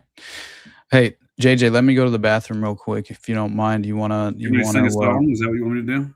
Dude, solo this thing, do whatever you want, brother. But I'll be right back. Cool? Clip. Do you remember, before you go real quick, do you remember this? You want to pop this on the screen? Remember this? I'll play a couple of clips. Yeah, I was gonna bring on Jacob. Jacob, nod your head yes if you want to come on for a moment. Okay, all right, hell yeah, bro. Guest of other JJ. What up, dog? All right, we got our brother. Hey, I remember your brother today, sir. Good to see you again. Yeah, we had a great conversation. It was awesome, man. Really great. I'll be right back. Do y'all remember when Jeffrey Epstein's, it's a Congress Muppet from the Virgin Islands? She's one of those official Congress Muppets. She doesn't have a vote, but she sits there like a Congress Muppet. Stacy Plaskett's her name. She had that weird staffer behind her saying the words as if she was somehow communicating like an earpiece to the lady in that hearing, right? So I got a clip for that if folks don't recall that in the brain. Good morning to everyone. Just have some administrative matters first. I wanted to introduce into the record page 55 from the committee's interview with FBI employee Roya Demlow, who you just spoke about, which took place on July 17th, it's almost 2023. Like she's speaking these words to the brain. In that somehow. line, she says, the question was asked, okay, if someone and then people were say, well, she clearly wrote to leave this interview and were to suggest or imply. Oh, well, she wrote the speech. She's just saying it. I mean, come on, no, man. That's bullshit, like that. Dude. It looks like she's channeling, like she's literally performing the speech for her. So, and this is what I mean by the staffers that come up. It used to be the Congressional Aid Program. They would come up through the teenage rape victims in Congress, and they would become Congress folks Muppets themselves. Bill Gates was a congressional aide when he was a teenager, by the way. Dude, and these are like the dangerous people up on the hill, right? Like these are the people that will, cut your brake lines or. Yeah, this idiot right here is dumb and depraved, dude. All these Congress Muppets are dumb and depraved, right? They're very unimpressive people. So that's the same Congress Muppet that during the Michael Cohen hearing, we were talking about this team of Muppets that perpetrate all these things in this kind of deep state apparatus, where Lonnie Davis, Bill Clinton's chief White House counsel, was Michael Cohen's attorney, right? Right. So she's, during the Michael Cohen hearing, Stacy Plaskett's texting Jeffrey Epstein, dude. Yeah, that's wild. That's the craziest thing I've ever heard. Michael Cohen was texting Jeffrey Epstein? No, Stacy Plaskett during the Cohen hearings on Congress, Jeffrey Epstein's Congress Muppet. She's the same Congress Muppet that was doing some mind control shit in this When hearing. you said the laptop was real, Yeah, dude, look at this. the FBI had affirmatively determined in October 2020 that the laptop belonged to Yeah, Hunter and then Biden, she was and the contents notified. belonged to Hunter Biden, and that Yep, the she was contents had not notified and been covered her manipulated mouth. in some way. Would they be representing back what it you up for said? Austin a Correct? little bit. Answer by Ms. I'm going to back it up a little bit because she's still moving her lips there. She's still moving her lips in a very kind of not as obvious right manner. at the beginning before she Administrative realizes matters she's first. doing I it. wanted to introduce into the record page 55 from So the committee's creepy, dude. interview with FBI employee. Dude, and she's got those Demlo, Adderall who we just eyes. spoke about, which took place on She's July bugged out, 17, right? 2023. In that line, she says, the question was asked, okay, if someone were to leave here today. Yeah, I mean, it's almost like she's channeling it. You're right, dude, because it's like it's in sync, dude. The laptop was real. Yeah. I don't care if she wrote the speech or not. It's in sync. Determined Yeah. in October 2020 that the laptop Yeah, and then belonged to somebody Hunter signaled Biden, to her, that the like, you're contents belonged to fucking. Okay, it's Hunter too Biden, obvious, and that the right? Yeah. contents had not Yep. been manipulated in some way. Would they be representing Damn. what you said? Yeah, I remember correct? seeing this video though. You don't I remember seeing think that? yeah, I remember seeing that. And I remember Yeah, that was wasn't Hunter that Biden the hearing. same, wasn't that the same congresswoman that was allegedly texting Epstein during the live? Isn't that what you were during talking the about? Mike Yeah, Cohen yeah. hearings, when they were, she during the Okay. live hearings was later released. She was texting Epstein, right? Yeah, that was She's the ridiculous. same one that seems to be under some sort of mind control. That's what I'm just trying to paint a larger framework Yep. of. There's a lot of victims in this operation, in this whole apparatus, and a lot of times the victims are perpetrators. So I'm not saying that some of these Congress Muppets aren't perpetrators. We know that as a known with folks like Anthony Wieners, who is a full-time diddler, part-time Congress Muppet, who loves showing his dude. I want to know how many times he sent wiener shots to teenage girls, because he was already busted for it once, and he thought it's a good idea to keep doing this. Right? He was running for mayor of New York City, literally filming a documentary about it. During the documentary, they're like, "Hey, bud, you're under charges again." He's like, "Oh shit." Right. And you know it's bad when these people finally get busted for something. Like, it's so He's egregious. deep in the Clinton network because his wife, Huma Abedin, daughter of Muslim Brotherhood, those Muslim Nazis, somehow she got a very high security clearance. I've yet to understand how that's possible. She's largely been accused of being Hillary's girlfriend. She's also dating or / engaged to George Soros' son, Alex Soros. Now, strange. Right. These Muppets all know each other. Didn't they end up married? Did they get married formally? They might have. Yeah, I think they were Alex got married. definitely. Yeah, it got announced. I thought they actually went through it. I think I even saw They were photographs. engaged, right? Okay. Well, I know just as far as like some of the more, I think the more strange and disturbing context that was provided through some of these files that helps reinforce that of PizzaGate. It really was in many different forms, one of which that caught my eye was this founder of an adoption charity, which again, I thought of the finders infiltrating babysitting services and childcare organizations and running promos and even going around vetting parent schedules and when they would effectively have the window of opportunity to be isolated around the children with no parental protection. If I may, sir, in the context of the finders, they were an active contractor for the CIA, correct? They're the software company they own, right? Exactly. And so we say finders, but it's an extension of the CIA, and they seem to have bought goats from Sidney Gottlieb. Am I correct? The goat fucker, man. Yeah, that's what he's known as, apparently.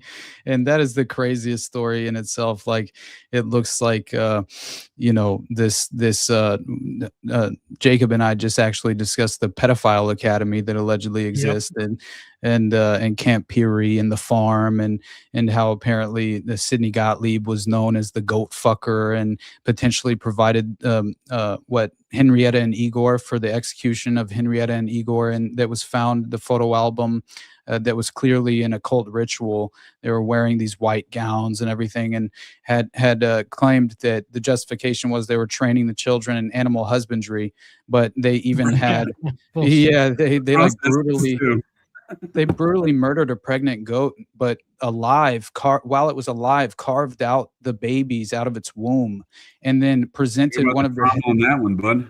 Insane. One of the kids cut off the head of the goat and presented, or no, I'm sorry, one of the adults presented the head of the goat to one of the kids. It was very strange the way that played out. Austin, you sound panicked. There's a lot of photographs of this. I'm in a panic. They were cherishing these movies. They're like, we got to get a Polaroid of this one. Right. Dude, it's some weird shit. And so I just did a show yesterday with Goel from Investigations and Ritual Abuse. And in my research for the McMartin discussion that we had, turns out, so McMartin was actually 3 separate preschools, right? Like the whole thing was 3 separate preschools, not just McMartin. And on top of that, another implication was a babysitting service. Of course. It was being ran out of a motel. Like, oh my God, man. Right? Most babysitting services you run on motels. Yeah, totally. Yeah. I mean, that's where I'm you taking want your my baby to kid. get raped and eaten. Right. Man, that's why just as far as the most disturbing forms of abuse that were detailed in McMartin just blew me away, and I felt like was far more substantiated with that of I think it was Hermosa, maybe Manhattan, but I thought it was Hermosa Beach Police Department Detective Paul Bynum. Yeah, Hermosa Beach police officer named Paul Bynum. And he was hired by the parents of the victims as a PI, basically, right? And he turns up dead on the night before, or the evening of so the eve of his scheduled testimony is apparently when he was found dead. And suicide. Yeah, worst case of suicide you've ever seen, man. And his death by gunshot. And apparently everyone close to Paul Bynum disputed the finding. Apparently Bynum was supposed to have testified about his examination of the tunnel excavation project conducted at the school site. This was, of course, the object of all of this ridiculous derision in the media and everything. And the children were repeatedly telling stories of the tunnels under the property by which they would be secretly you seen that transported. video, Austin? Mm-hmm. From Program to Kill, the tunnel excavation video I shared? Yes, dude. It is fucking crazy, right? What the fuck? Mm-hmm. Dude, me and JJ we were talking about it earlier. That's some soundproof concrete, right? Like that's some thick shit, dude. Absolutely. Like 49 inches or 47-inch thick concrete pad underneath the school. Dude. So the building codes, the building codes for California, I looked it up yesterday. The building codes are 4 to 5 inches depending on the weight of the building. So, I mean, we've got 40. Was that a one-story structure too, right? Right. Exactly. Right. So, So you don't have 4 a to lot of 5 support. depending on where You don't you're need a lot of located. support. No, Yeah. no. Mhm. I mean, 4 to 5 inches of like reinforced concrete is more than enough. I mean, because they have overkill. And so why the hell do you need 47-inch concrete slab unless you're creating, soundproof bunker underneath the school? Mm-hmm.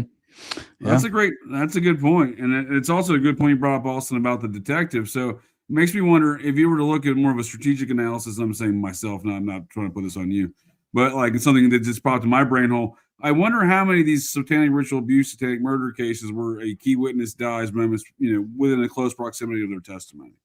Right, man. That is a repeating pattern of behavior. I've noticed it off the top of my brain. I can think of a few different cases that are very similar to what you're describing with Detective Bynum, which is again, you're spot on, sir.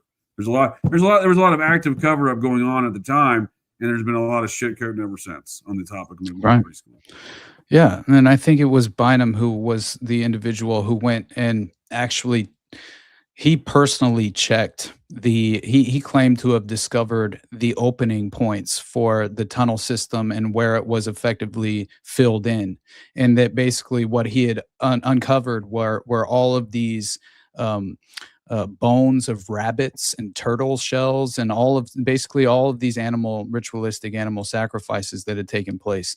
And I think that's really it. Not only the expert Stickle or whatever his name was that was hired, but with Gunderson and everything else, I honestly took Paul Bynum's account far more seriously, and it really gave me a moment of of one feeling like, okay, I can actually take this a little bit more to heart, and I feel like it lends credibility and helps legitimately provide another evidentiary window into how the tunnel system did exist.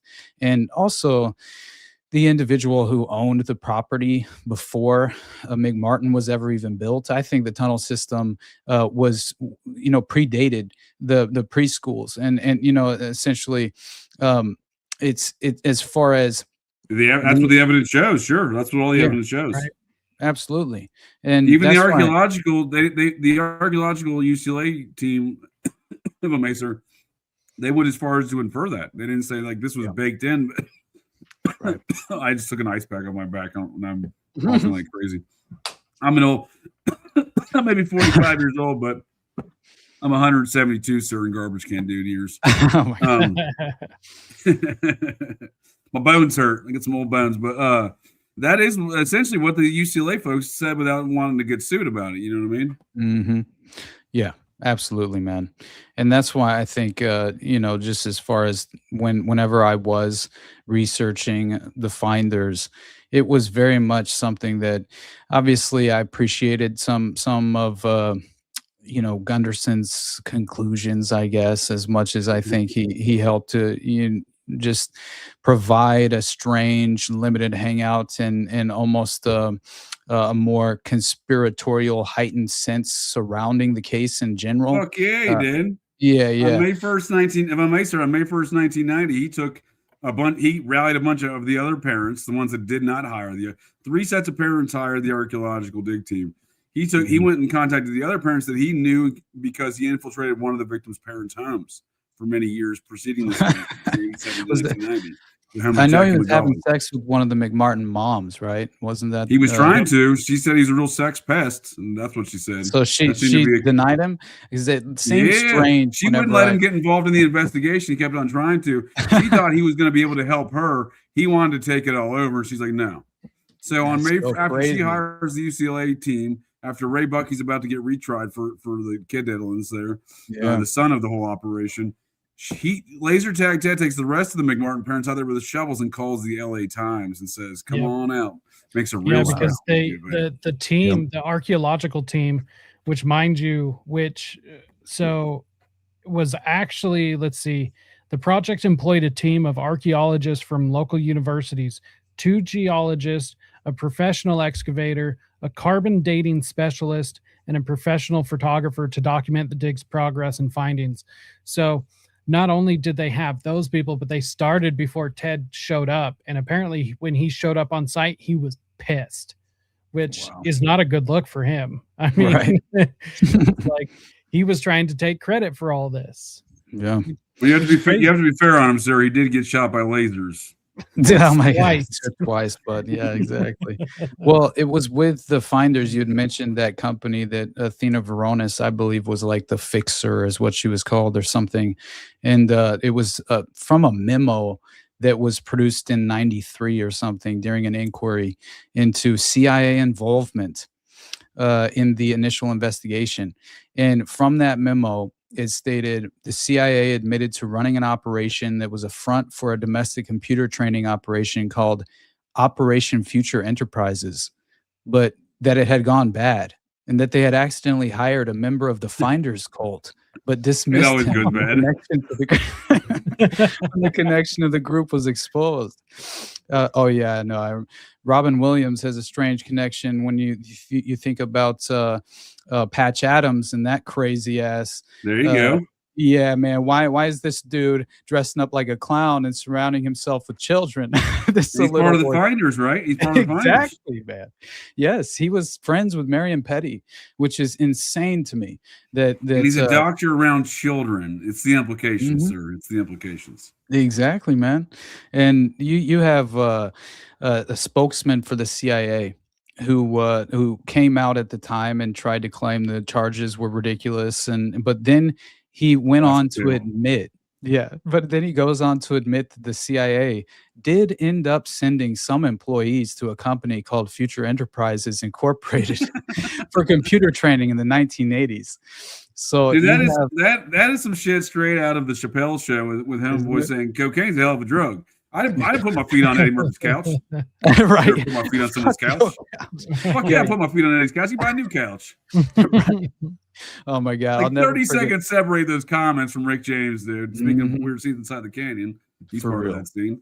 In 30 seconds, but that's the kind of schizo nature we're dealing with some of this shit. Like, oh yeah, right. You're describing. Rest in peace, Charlie Murphy. We didn't hire that cult. Oh, right, we hired that cult. Like, right, exactly. And you had the VP of that, incorporated company, Future Enterprises, who his name was Joseph Marinich. And he said the company had indeed trained CIA employees in computer use and continued to do so at that time, as he also admitted that one prominent Finders member named Robert Gardner Terrell, also known as Tobe Terrell, who's a key, he had actually been interviewed by Derek Brose, I think, from the Conscious Resistance at one time. I saw I think it was Finding Where the Finders Are or something like that is the name of his series. Yep. And I remember he went and actually had a discussion with him, and Tobe Terrell was like, he owned one of the rated properties and was a former IRS employee who happened to work for the company Future Enterprises before he was let go in February 1987, which happens to coincide exactly with the time the arrest took place in Tallahassee. So yeah, he would inevitably write a book. The Iran-Contra hearings, if I'm not mistaken. 100%. And he also later on wrote a book called The Game Caller, about Marion Petty and the Finders, and he implicates an FBI agent that he named by it was Athena Veronis that I had just mentioned. And he calls her the fixer specifically and largely responsible for the cover-up. She was the woman and FBI agent that the character Clarice Starling was loosely based on in the film Silence of the Lambs. Well, that's interesting. So, yeah. And in that very book, Terrell claims that FBI agent Athena Veronis met with him personally downstairs at the Future Enterprises office and told him, "We're going to put a lid on this thing."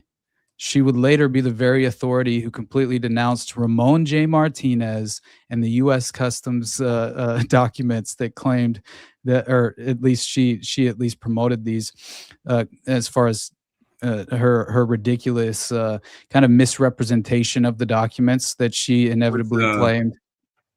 Was she a great big fat person? Dude, she claimed that she claimed Martinez just made it all up. That he was. Oh, dude! I mean, that's the going rate with when you have all that evidence, right? Like, nah, it's not dude.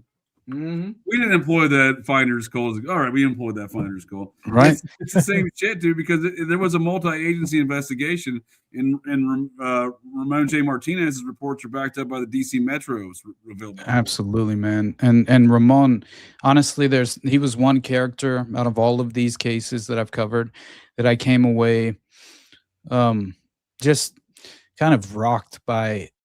Just even attempting to consider and comprehend what he probably felt after this happened, and like just to see him attempt to make this public and then also, not fall silent. She'll change a man, dude, for sure. Regardless of all the backlash he got and losing and all the other shit. I think he lost his job over too, did he? He got fired a couple years after. His entire career was destroyed, and I think even they tried to undermine his integrity and everything else, and they like morals and ethics in DC, sir. Inside the Beltway, check your morals and ethics. They don't care for that kind of behavior there, right? And they got a way with dealing with those kind of folks. So as you can see with Martinez, they ain't the first one they've exited like that. Right. Yeah. And to straight up say he was falsifying evidence in some sort of selfish and self-serving effort to achieve a potential promotion, I think was even how they tried to describe it. And what I found to be most fascinating about her personally was that she would conveniently become the first FBI liaison for NCMEC, which is the National Center for Missing and Exploited Children. And the fact is that not just it's extraordinary. That's something I was just reading something else about the early onset of that organization relative to their board, and it included a Rothschild. Of course it did, man. Oh my God. All these Muppets know each other. We live in a Muppet world. These people are not serious people. Right. They can't be taken serious, even in simple their actions are not serious. We didn't employ that fucking kid diddling cult. Well, we employed the kid diddling cult, but no one's held accountable, and this is the time after time, case after case, regardless of the subject of parapolitics and conspiracy culture. No one's. When was the last time someone was held accountable? Yeah, exactly, man. And that's why I thought the investigative leads memo that was made public around Marion Petty, I thought that was so interesting as far as there was one specific article I read that was called Kooks or Spooks. And I thought it was hilarious and just a perfectly titled article. But yeah, it straight up gets into how essentially you had Marion Petty in a memo that was provided. Marion Petty basically in 1939 met a Chinese agent operating under journalistic cover and remained in close contact with this man throughout World War II. He then began his intelligence career by working with various OSS contacts. And after the war, Petty, his Chinese contact, introduced him to Charles Marsh on the National Press Club, or at the National Press Club, which, by the way, I think that same company, right, that Athena Veronis was running, basically created the website, which apparently that was members of the Finders would later brag about designing the National Press Club's website, and that it was being used throughout the 90s the entire time, and they had actually been the ones who had created it. And so you had Charles Marsh with direct connections to LBJ and FDR, and even was suspected of being a cutout for the CIA and Operation Mockingbird. And so this is where I thought that the strange shit right there.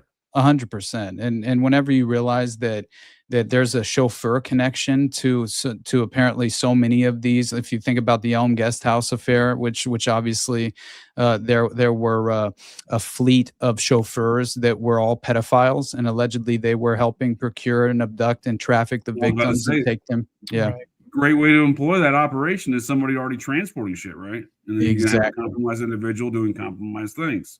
100%, man. And if you consider the level of depravity involved in the trauma, especially when they're performing the DID, I don't know how much of it is ritualistically, centered specifically on the ritual being the priority, or the it's hard to gauge which is the most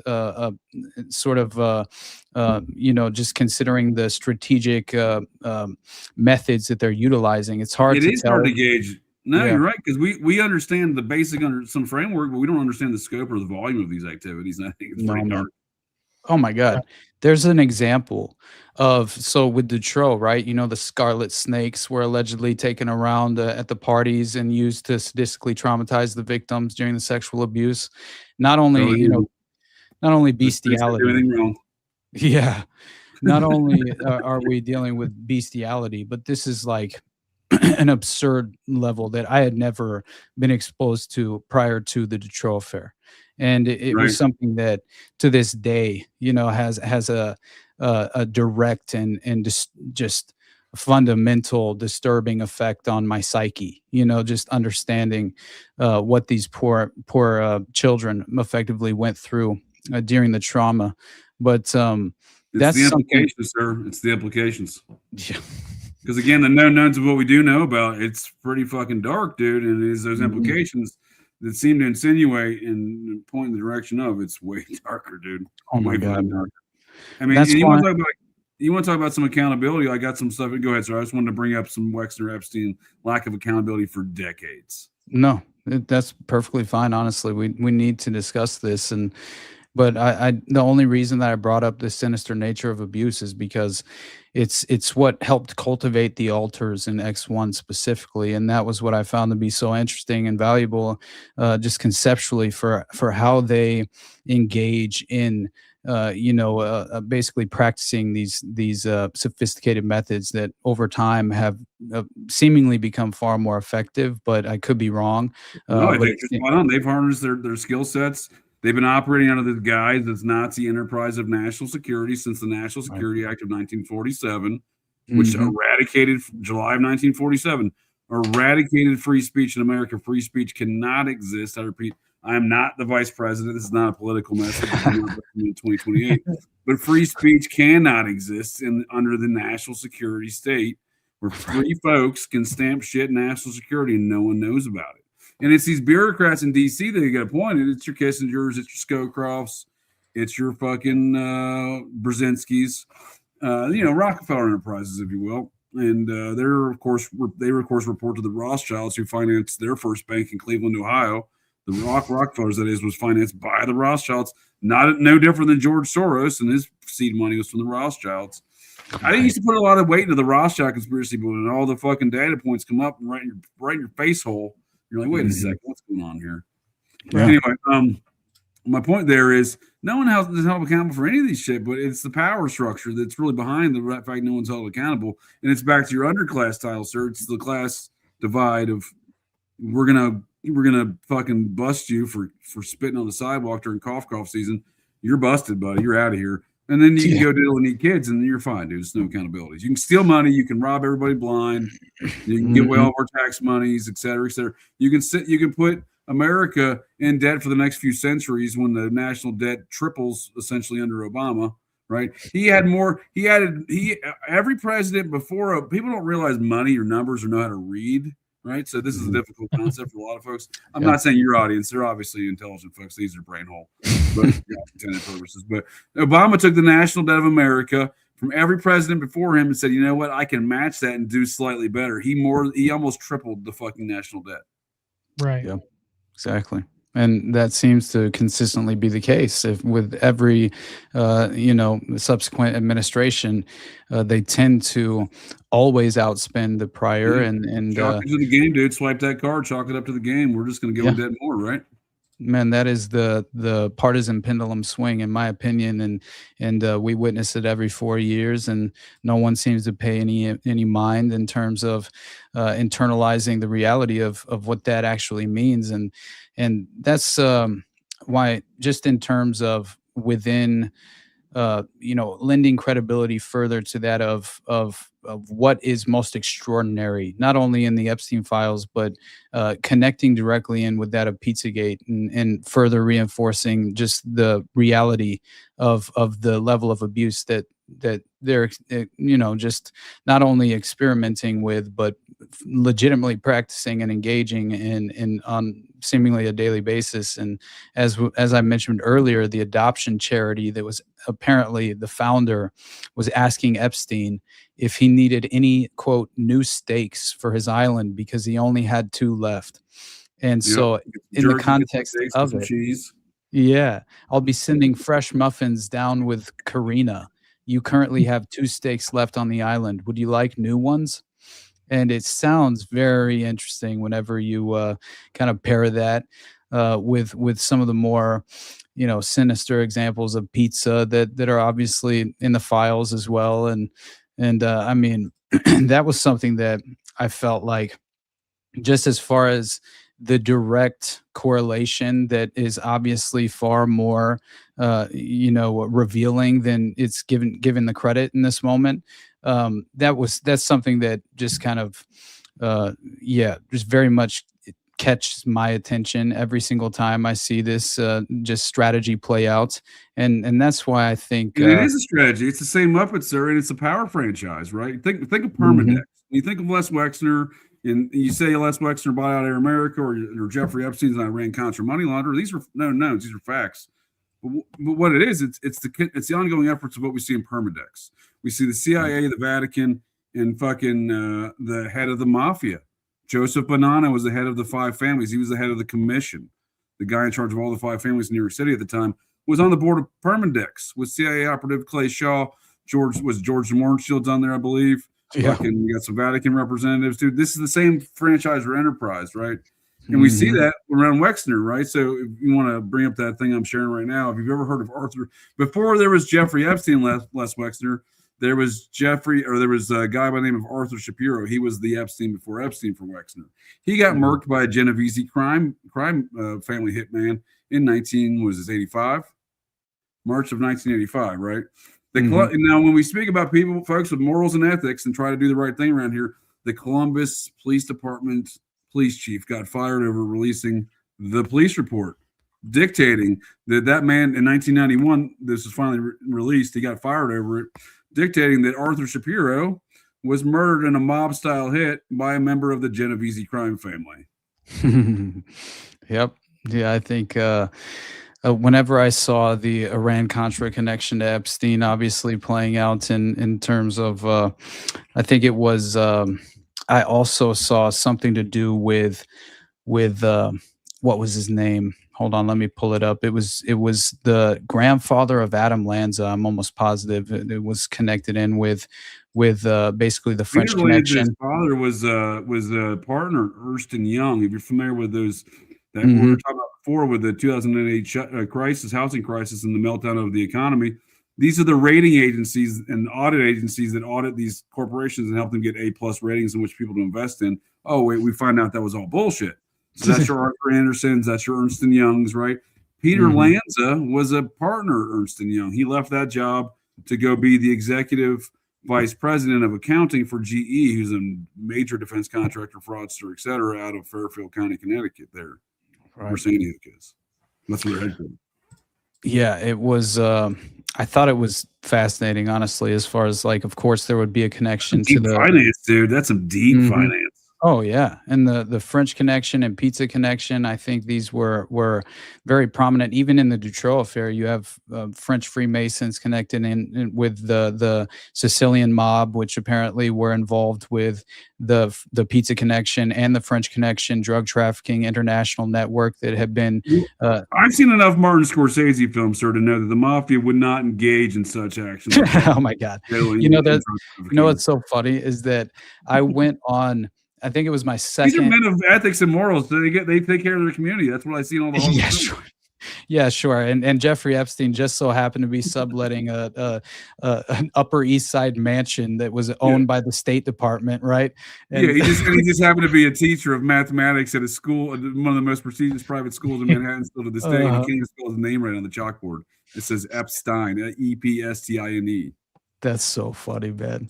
Look, anybody who doesn't already understand the direct connection, not only with Trump and his mentor to Adnan Khashoggi, with Roy Cohn and just the purchasing of Khashoggi's yacht, but I mean, it was in the 80s when Epstein founded AIG or IAG, I think it was the assets group, right? Which basically, I think it was his only client for a time.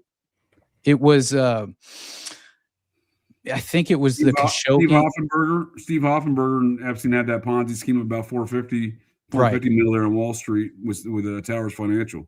Exactly. And this is where the Khashoggi connection comes in with this Intercontinental Assets Group Incorporated or something, which was allegedly helping assist clients recover vast sums of fraudulently stolen money by brokers. And Oh, things yeah, that collections group. You're right. Mhm. Yep. That was part of that Towers Financial operation. So Yeah. Khashoggi's wife was a Scientologist, and one of the things I've been saying on Operation GCD since my PizzaGate episode, January 2017, when I looked at all the Epstein files, isn't it weird that Epstein's using the affinity symbol for all of his signatures? That's the magician's yeah, I symbol. saw you post He's that, in man. control of both the seen and the unseen worlds, apparently. Mhm. And that's what he signs everything as. So he surrounds himself with occultists. He does occultist things. We see all that shit now. He's obviously an occultist. He's not a musician, Jacob. He's a magician. Well, he is really good at that. At both. What you talking about, magician? He does music. Oh my God. Oh, he does magic. So okay, I got it. Right. Look, we're talking like this crazy woman in that files as well, who apparently there was a connection to an accusation of the John of God cult leader raping mysteriously this person raping them and then raping her, and she kills herself at some. Yeah, it was fascinating stuff, but. In the email that referenced it, at least is referenced in, it talks about Zorro Ranch, right? And it's redacted, spoke of this going on at Zorro Ranch. She has said on record that Epstein offered her money to do this, birth babies for black market use. Yeah, that's totally normal. So what you're saying is Andrew Breitbart was right by calling John Podesta a child. Oh my God, dude! I was gonna bring up Andrew Breitbart specifically to ask you what you thought about the fact that Breitbart, obviously, with his controversial death in like March of 2012 or some shit, he had given a speech at some point in the recent past at that time. And it was some sort of CPAC speech, I think, that he gave, where he claimed he had video evidence or something that would end Obama's political career. Yeah, well, he's the one who forced Anthony Weiner to hold. So he scheduled a press conference, and then Anthony Weiner scheduled a press conference to admit to sending his dick pics to girls. But he would have never done that had Andrew Breitbart not scheduled a press conference to do that. He's like, he's like, I got to beat him to the punch. You know, he had David Hable in it. You know what I mean? Wasn't the coroner who apparently conducted the preliminary autopsy or something of Breitbart?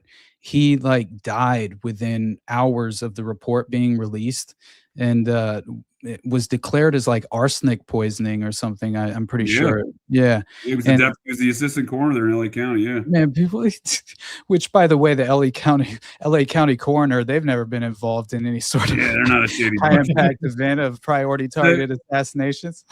If I'm not mistaken, Breitbart really took it to the fucking new notches. That's what got me started on the Podesta rabbit hole. Is he went to I didn't know Breitbart personally, but I'm familiar with him at the time because I was the used to hang out at Fox News. I had a lot of friends at Fox News and production staff. I was the Fox News production staff fantasy baseball champion 2008, 2009. And, I gave my victory speech at Francis Tavern where George Washington gave his victory speech. There in Manhattan. So I came across a lot of these figures, and when I was familiar with Breitbart, so when I later saw him a few years later, on the interwebs and media posts and stuff, he went to John Podesta's conference, one of his project or PNAC, not Project PNAC. It's like CPAC, but it's John Podesta's foundation's conference, right? Like CPAC is for Republicans. It's whatever the one some progressive nonsensical foundation. Anyway, that's the clip you see him. He went to John Podesta's conference looking for John Podesta, screaming into microphones about John Podesta being a child kidnapper or sex trafficker. Right. That's the level of shit Breitbart was doing, dude. So of course they murdered that motherfucker. He was trying to call out media matters. Yeah, he was calling out media matters and everything, right? Yeah. He was claiming they were responsible for covering up underage sex trafficking operations and even said something about sex slaves. I think they were connected to. He tweeted it out, dude. He said, "How as progressive prog guru John Podesta not in jail for being a child sex trafficking cover upper." Right. Yeah. So yeah. You're totally right. Before Breitbart's death, he wins a silent auction to have dinner with Bill Ayers and Bernadette Dorn, the leaders of the Weather Underground. We have a lot to be said about that. One thing I will say about that is they're an offshoot of the Process Church, in my opinion, because they both venerate Charles Manson and Sirhan Sirhan. Right. So on top of that, somehow on September 11th, 2001, there was an editorial column written on the cover of the New York Times, citing the new book by Bill Ayers, and it was quoted in the editorial column on the front page with Bill Ayers saying, "I wish we'd have blown up more buildings." Oh my God! Yeah, that's very weird. Strange timing. So this is a dark Muppet. Oh, go ahead, sir. So I was going to say some of the same people that Clinton and Obama both pardoned, which. The lady receiving all the money for Black Lives Matter in the Summer of Love in honor of our Lord and Savior, St. George Floyd, back in 2020. The lady was receiving all the money. If anyone donated money to Black Lives Matter, went to this blue organization known as Act Blue, right? They were the major DNC fundraising arm, but it said in fine print, the official BLM website, all the money is being collected by Act Blue. The treasurer for Act Blue was a lady by the name of Susan Rosenberg. She had her sentence commuted. Now she actually committed an insurrection. She bombed the Capitol building. Yep. And Bill Clinton's like, this bitch ain't crazy. She can get out of prison. Yeah. Which I always thought was hilarious. Like just when anyone brought up January 6th, it's like, are you kidding me? If an actual insurrectionist collecting billions of dollars under this Right. fake fucking propaganda franchise of the Summer of Love and our Lord and Savior, St. George Floyd, R.I.P. Big Floyd, talk about what a gangster he was. He was in celebration. Yeah. Weird schizophrenic moment in America that'll be known as the schizophrenic moment in American history. But we see these Muppets; they all know each other first and foremost. Like to repeat that ad nauseum. Oh yeah, definitely. And so I'm gonna let my dog out real quick, but after I get back, let's play the Guy Fieri 30-second clip of the infamous Comet Ping Pong Pizza, and if you guys will at least entertain the concept of the Cannibal Club in Los Angeles and a legitimate, high-profile. Man, dude, I'm not in to go there, but I'm in to hear about it. Yeah. Okay. Yeah. Exactly. I don't want to go there either, but I don't think we would ever. Sign me up for it. Sign me up to hear about it, though. From what I hear, there's an extensive background check involved, so I don't think any of us would actually pass. But anyway, I'll be right back.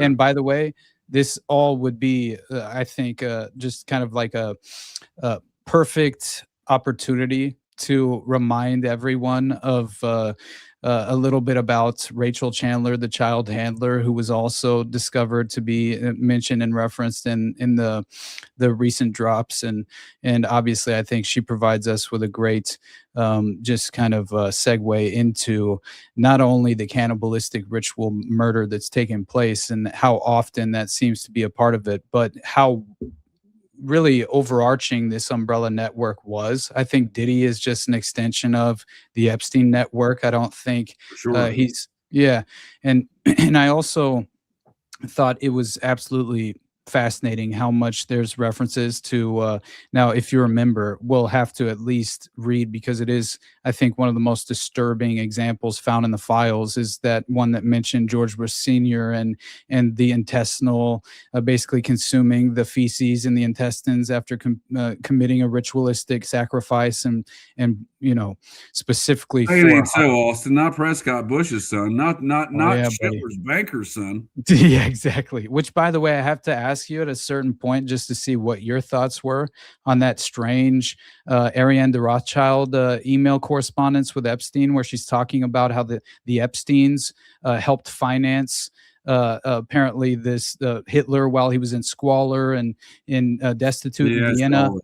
Yeah, that basically they funded the strange facility that Hitler was staying in. I forgot what it was described as, but the Epsteins were described as like the prominent bankers along with the Rothschilds that helped fund Hitler's destitute moments in Vienna at that time, which is when he's tied to the Devon, I believe the Tavistock Institute connection there, right? Where he's clearly apparently has these mind control manuals that he's constantly unwilling to part with, and all of this. He's a mind controlled male prostitute is allegedly what's going on.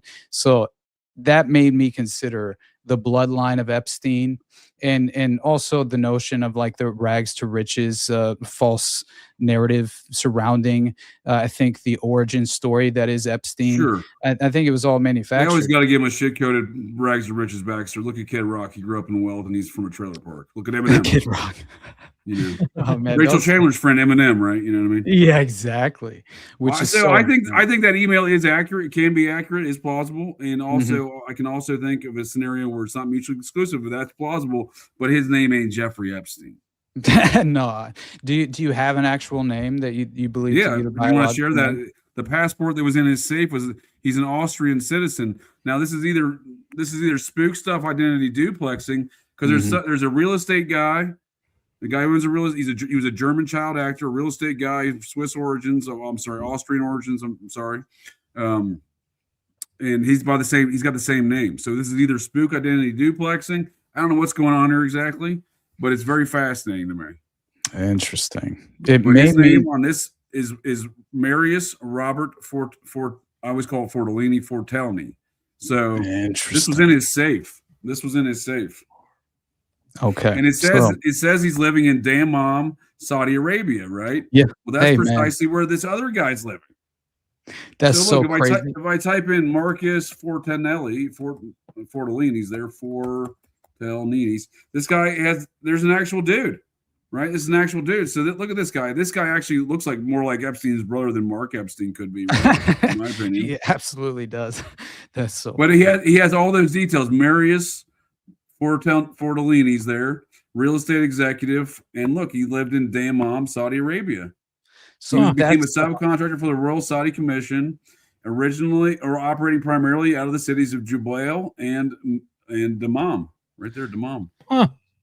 So that's the Austrian passport, because that's the Austrian passport. Okay, yes, yeah, because I read about the fact at least a while ago. I remember reading about that connection to Khashoggi and basically how it was during the 1980s. A native of Vienna, Austria, same as the passport says. Okay, because that's what I saw whenever Epstein allegedly possessed this Austrian passport that had his photo but a false name. So that was the allegation. We assume it's a false name. Yeah, I know. He had that passport in a safe. Yeah. There's somebody who has that same name, and it does exist with all the same details. I'm not. There's some sort of spook identity duplexing going on there. Oh, definitely. I just don't know which name is the original name, because that's kind of the same thing with Robert Maxwell, and obviously he had chosen that name. Ray. He had a long. No one knows that guy's origins, where he came from, or whose parents are. Who's his daddy? What does he do? I've been looking for a very long time to figure that mystery out, sir. There's a lot of these characters of these incidents that we see in parapolitics and conspiracy culture. We don't know where the fuck these people come from. And I can assure you, I've done an extensive background on Jeffrey Epstein. I'm convinced Mark Epstein, not his brother, they look nothing alike. I can find no photographs of his parents. Right? He seems to be a constructed character out of whole cloth. And I think he may, in fact, have an Austrian identity. Interesting. Yeah, I think that was during the time when he was using that Saudi passport or that Austrian passport while he was living in Saudi. It was when he described himself as a high-level bounty hunter, is what he was telling people he was doing, that he was working for. He told some of his friends, apparently, that he worked sometimes as a consultant for governments and the very wealthy to recover embezzled funds. And yeah, anyway, he seems to also have worked for many different. Does that come with a 401k? You think? What's the retirement plan? Yeah, well, remember that $25 million contract for the Rothschilds he allegedly had, which who knows if that's true, but I wouldn't be shocked. And I mean, apparently, many of his clients were allegedly had embezzled funds themselves. So it's not like he was only recovering embezzled funds for his clients. They were all corrupt. He liquidated $450 million, evaporated overnight doing a Ponzi scheme. The next Ponzi scheme bigger than him on Wall Street, Leon Black and Michael Milliken. Yeah, absolutely, man. And that is no coincidence. And by the way, he also described himself as an intelligence agent at that time when he was using this Austrian passport, and that was I think the facts are out with that claim, then, right? We can look at the known, sir. His buddy Steve Hoffenberger, from Tower Financial, that he ran that collection service. He ran a $450 million Ponzi scheme. Hoffenberger went to prison for 17 and a half years, 18 years, and had $100 million in restitution. Then you look at the next biggest Ponzi scheme, Leon Black and Michael Milliken. Michael Milliken went to prison for like 9 years and had like $80 million in restitution. Leon Black walks. Jeffrey walks. Leon Black walks. They did a bunch of kids together for the next subsequent decades. There's a pattern of behavior here that starts to bore out pretty quickly. To back up those claims, right? To back up those claims. 100%, man. And that's why I think one of his prominent major clients, while he was under that Austrian passport in Saudi Arabia, happened to be Adnan Khashoggi. There's no coincidence to any of this, and it's impossible to actually dismiss it as that. And I think you're just being entirely naive to even imagine just embracing that narrative. But like I said, let me let my dog out real quick. I'll be right back. You guys just that's all right. If I made this offer while you're gone, and Jacob, if I may offer a public safety announcement for the audience. Local science store. I'll pull it up. Do you have something to pull up? There we go. Yeah, it's right there. I thought Jacob could do that. I appreciate that, sir. Yeah, support your local science store. These are the Muppets that make decisions. This Muppet thought he was going to be president. Right. Absolutely ridiculous. I love this so much. So, I mean, they are much, as far as folks responsible for a lot of activities. I mean, this guy right here is key figure in a lot of hood rat shit operations. Right, of course. I mean, all of this is hood rat shit, though. all of it. Oh, for sure. But where do you think he got his cocaine and crack habit there? He got it from his daddy. Who's his daddy? What did he do? A lot of fucking coke at the age of 27 as a U.S. senator from Delaware, right? You know, Right. dude, he was a young senator, dude. Joe Biden was at a time when cocaine was still, very much in vogue, if you will, amongst certain classes of society. And it wasn't looked down upon, right? Everyone was doing coke. Look at Chevy Chase's appearance in '78 there on the Tonight Show. He's talking about coke parties up and down. That's all he's into at the time. So that's what I'm saying. Joe Biden's a U.S. senator, a young man at this time and era. He's doing so much fucking coke, dude. And that's where this Muppet learned how to do coke. It's like that old drug commercial. I learned it from watching you, Dad, that drug PSA. Yeah. Where'd you learn how to do this? I learned it from watching you, Dad. Well, that's Hunter and Joe right there. Yeah, no kidding. I mean, that does kind of bring into question, where did Hunter learn all of these things? I think you're spot on with that. Well, I mean, the apple doesn't fall far from the tree. Right? That's for damn sure. Well, look at Beau Biden when he was the Attorney General of Delaware. He told that DuPont fellow, he's like, "Oh, DuPont fellow, you raped your 3-year-old daughter. You don't have to do jail time. That wouldn't do." The actual excuse was jail time when he would not do favorable with any jail. Well, who would have a favorable jail? It's jail time. You're in prison. You gotta have a favorable experience. Right. Yeah. DuPont or not, dude. We cannot send him to prison because it would be very unfavorable for his life. Who's getting favor out of going to prison, right? Yeah. No kidding. No kidding. That's so ridiculous, man. I think he had a children's charity, the Beau Biden Foundation. Yeah, which every single one of these child care organizations just reeks of a sinister opportunity that was by design. And I think that's Fidel Castro's son, Justin Trudeau, has the pedo symbol for his child foundation. Right. My God. Do you think that's Marita Lorenz was actually his mom? Because I always thought that was hilarious, that connection between Marita being sent by the agency down to Cuba and apparently, in order to priority target assassinate Fidel, and then falls madly in love with him and becomes impregnated and then wakes up no longer pregnant and never knew where the baby went, and was then brought back to a CIA safe house stateside in the U.S. And that's when she allegedly saw Lee Harvey Oswald and Howard Hunt and all these various individuals in Virginia at a safe house, where she then rode with them to Dallas. And apparently that's plausible when you consider that the CIA found Fidel Castro, a SAG-AFTRA actor in Los Angeles in the 1930s. Found him as a failed baseball player as well. His sister worked for the CIA, strangely enough. That's weird. Found that guy, and in 1955 started plotting the takeover of the Batista regime with a SAG-AFTRA actor they found in Los Angeles in Key West, Florida. Satanic serial killer and cannibal Ed Edwards was present in Key West, Florida at that same time, getting his CIA Operation Chaos credentials of Dr. James Garfield Langley. These Muppets are not very creative, sir. James Garfield like the president and Langley like the headquarters. He would write in his book, much like you're saying about Epstein, that he was a CIA operative and that he was all this and all that. Turns out Ed was right. That's what he was doing. He was friends with Charles Manson since 1952. He was also the man behind the Zodiac mask at Lake Berryessa. So you have his friend Charles in August of '69 waging satanic terror in Los Angeles. His friend Ed is in San Francisco waging satanic terror in San Francisco at the very same time. These Muppets all know each other. Hey. What I'm saying is I put validity to claims of Epstein. Again, there's evidence to support these things, just like there is Ed. But when you have folks like Fidel Castro and this network around, I think all that shit you said is plausible, dude, because all these Muppets know each other. And I honestly do believe the story. Now, the connection to Trudeau, it's something I'm very much open-minded to, but yeah, I just wish we could find the most credible line. Smoking condom. Yeah, damn it. The smoking condom is the perfect way to describe it. Honestly, that is so funny. But to weave together an interesting connection between that of Epstein and PizzaGate was, obviously you had mentioned Marina Abramovich earlier, and I thought the fact that John Brockman at the Edge Foundation was directly advising for foundation, right? Yeah, no kidding. But he's directly apparently advising Epstein not to miss this meeting with Marina Abramovich.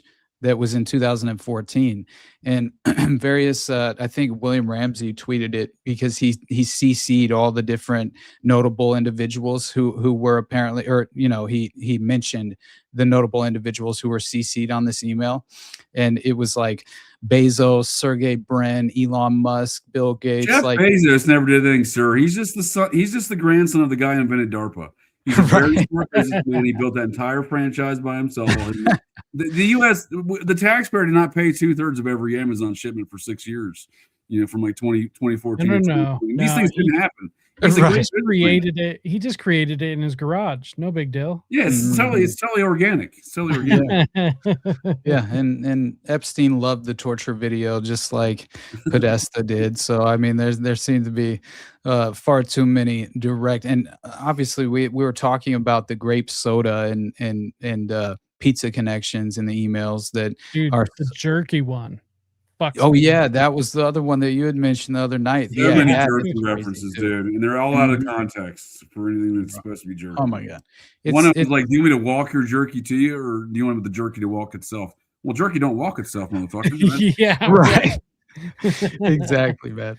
And that it's something I think is worth understanding is that when you have the connections to the Marina Abramoviches and Rachel Chandlers of the world, right? And you realize that not one single individual will be at least publicly brought forward to answer for any of this. And those individuals will obviously continue on with this consistent Pizzagate conflation that they're attempting to achieve with the more outrageous and extraordinary conspiracies that obviously they can claim a lot of the coded language that would potentially fall under that, just fall into that category. Let's just say. They're running out of excuses, though, right? I mean, they've tried just about everything, right?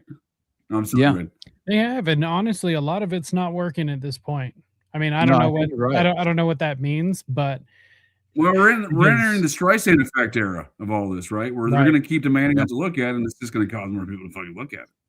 Hey, right. look. Well, I mean, the fact that we even got these 3 million documents to begin with, Mm-hmm. I mean, I think it's kind of a limited hangout, kind of a controlled demolition, Yeah, very well.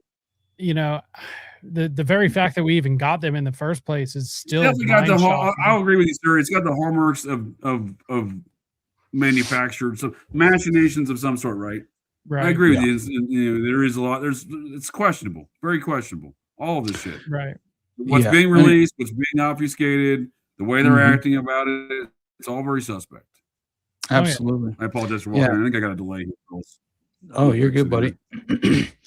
I just thought that, Pizzagate and the Cannibal Club, they very much represent that. It's what I think is really a direct window into how they align, and especially the way in which the network functions. And I think it's this level of sadism that is just almost impossible to conceptualize. And there's this alleged LA club for cannibals that's a private restaurant, and it apparently serves human meat. And this is, of course, been thoroughly debunked, allegedly, in terms of the mainstream media coverage of this private restaurant. But it has, for quite some time, apparently been operating in the Los Angeles area with all of these various allegations that have been made public around attendees and things of that nature, and also what is found on the menu. But do what? Is there any names that are alleged to be clientele of this operation? Oh yeah. So here we go, dude. So in this document that apparently is our best evidentiary example for the Cannibal Club, it apparently was exposing names of these famous elite clients that include Chelsea Clinton, Anderson Cooper, Katy Perry being a part of the list as well. And you had what was even like described. Sound like creepy fuck. Do what? So like, outside of being on that list, I'm saying the names you're listing off, these people sound like creepy fucks. Like they've done independently creepy shit we can point to publicly. We're like, well, that's questionable. That's questionable. Exactly. And what was it? Remember Katy Perry's Super Bowl performances? The weird aliens getting her pregnant song with Kanye, dude. Like, what the fuck, dude? Right. Yeah, and didn't she also? Wasn't it Polanski's old house or something that she had purchased, or it was something she had gotten in some major lawsuit. I hope she did. That's fantastic. If she did, I didn't know that. I'm pretty sure that's what happened. But she got in a major lawsuit over this piece of property in Hollywood, and I'm almost positive that was the actual property. I forgot. I brought it on to Already Dead at one point. I mean, it makes sense to me. These people all do these kind of things. For example, Dan Aykroyd bought Mama Cass's old house. He later acts in a film with Courtney Love, Feeling Minnesota, and Tuesday Weld, a very dark lady in the occult in Hollywood. Hey, by the way, I saw you tweet about Courtney Cox. Would you please illustrate and describe to me exactly what that tweet was? So Courtney Cox, we get introduced to her via Bruce Springsteen's Dancing in the Dark. She comes up on stage. She's dancing with Springsteen. They're breaking it down. The reason she got that gig was because her uncle started MTV. CIA Scientologist Miles Copeland III. Oh, get the His shit. 3 sons are major figures in the new era of music. So the 2 sons that started MTV, one was a FBI, Federal Booking International, and the other one ran IRS records. These are the men that booked all the bands that you see on MTV, from the Bangles to the REM to REM. It's run by a secret CIA agent's son. Burtis Downs the fourth. Burtis Downs the third is one of those stars on the wall at Langley. He died on Air America in a hijacking in Taiwan in 1964.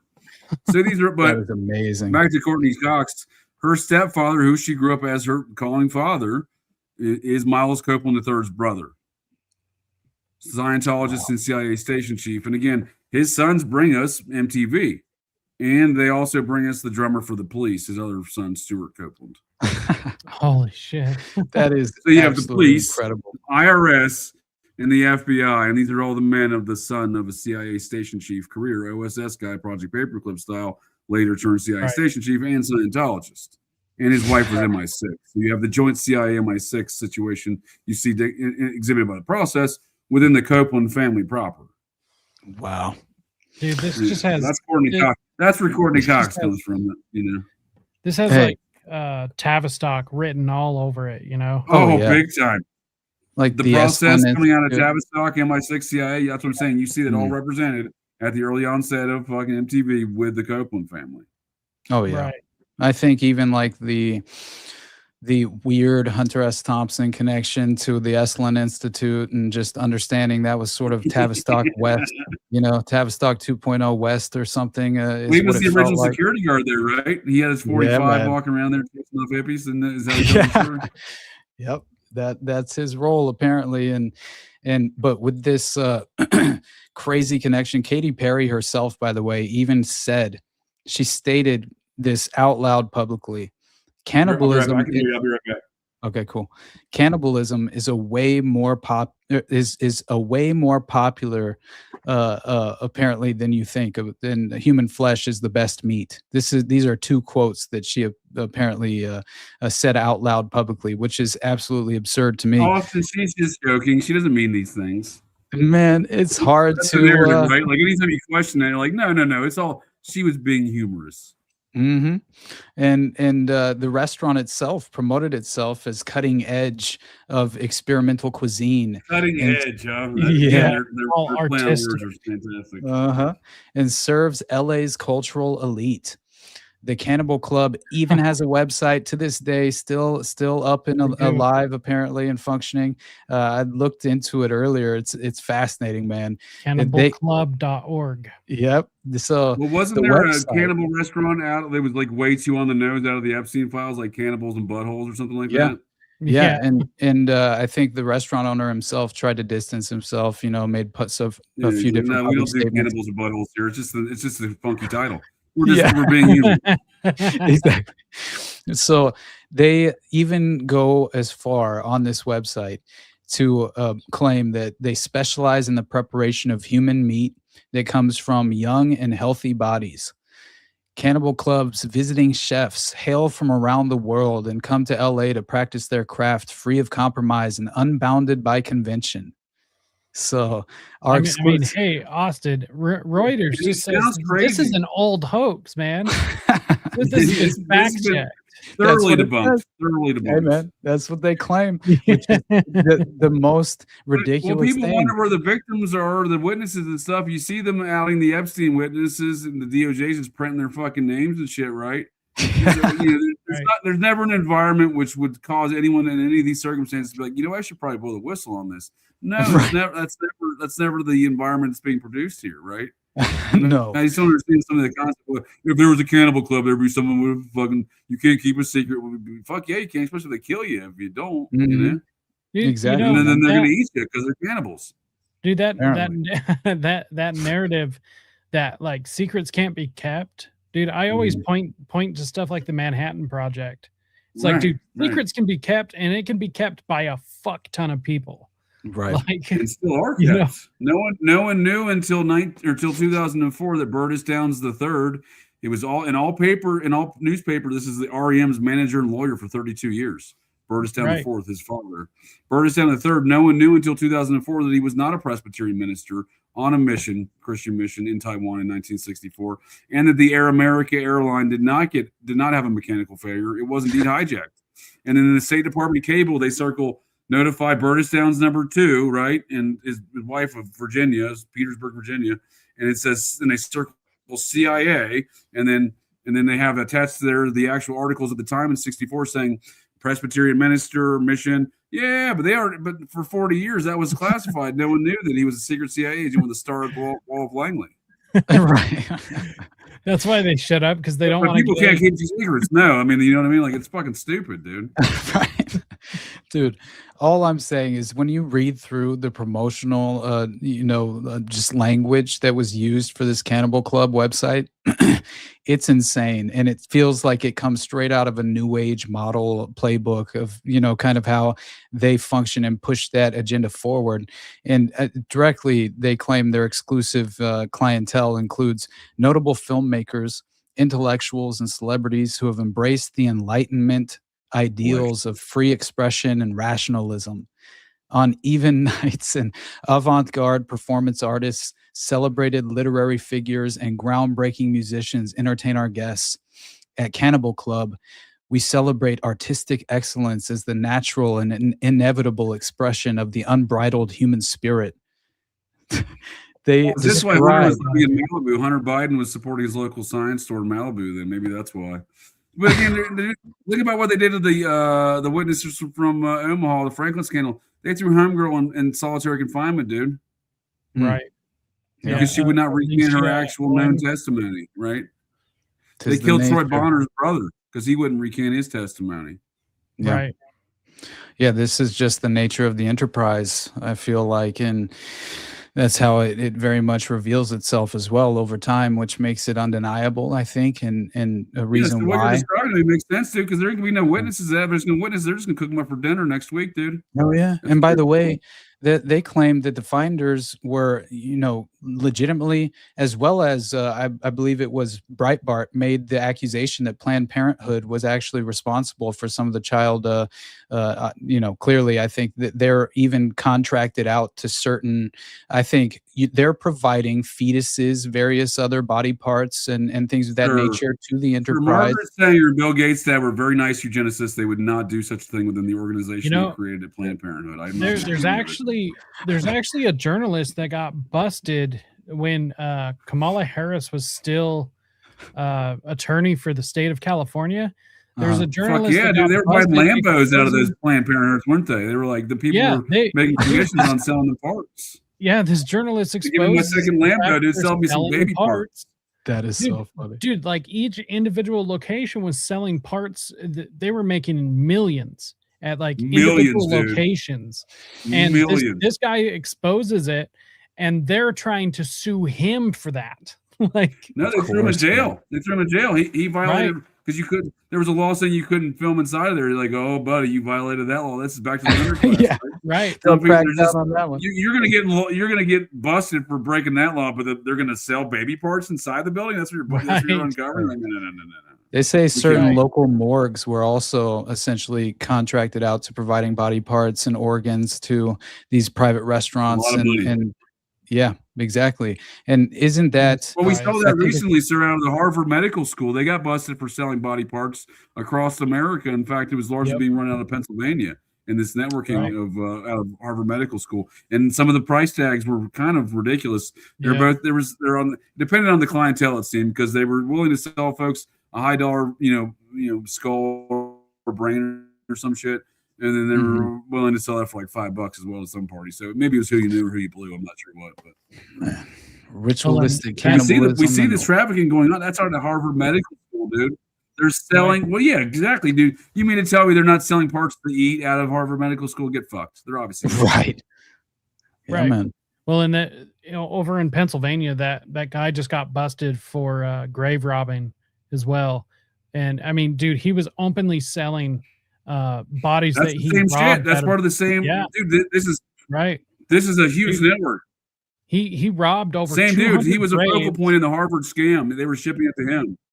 Right. No. This is a different guy. It was just barely busted just a couple weeks ago, and he robbed over like I think 200 that's graves. an extension there of what I'm saying. Go ahead. Right. Yeah. Go ahead. Yeah, and dude, 200 graves, some of them like close to 300 years old. It's like to the founding of the country, and many of them children, which is incredibly disturbing. And he did all of this within like a 3-month period. He was openly selling his shit on Instagram. Ritual Jeffrey Dahmer style thrones? What are we talking here? Yeah, total musicians just doing their shit, dude. Totally yeah, music. Yeah, they were making music, man.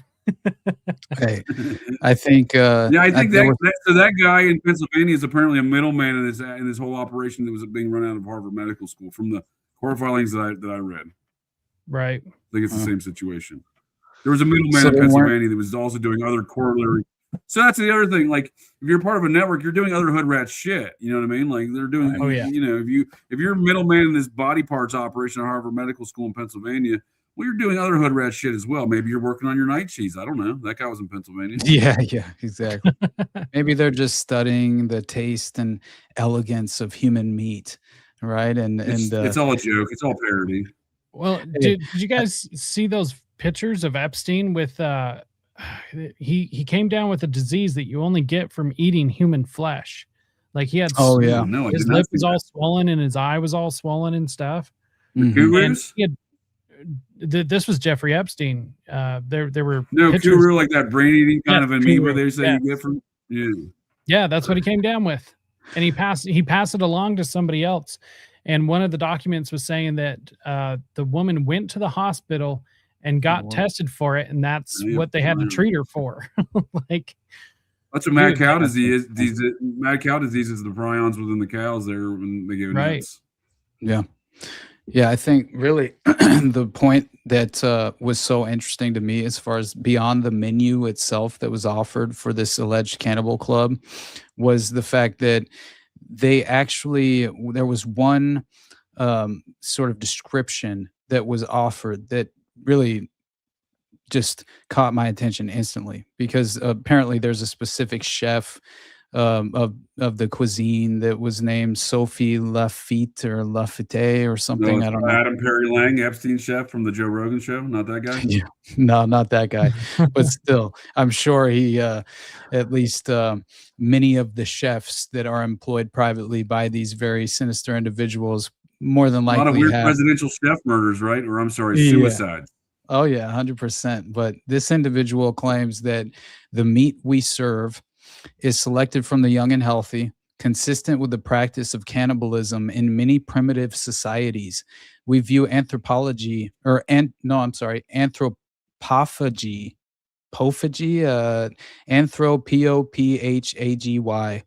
as homage to the dead who are reborn into the bodies of their consumers. Oh my Does that not sound like the Temple of Set or some shit? Like, this is some new age occultism, at least in my opinion.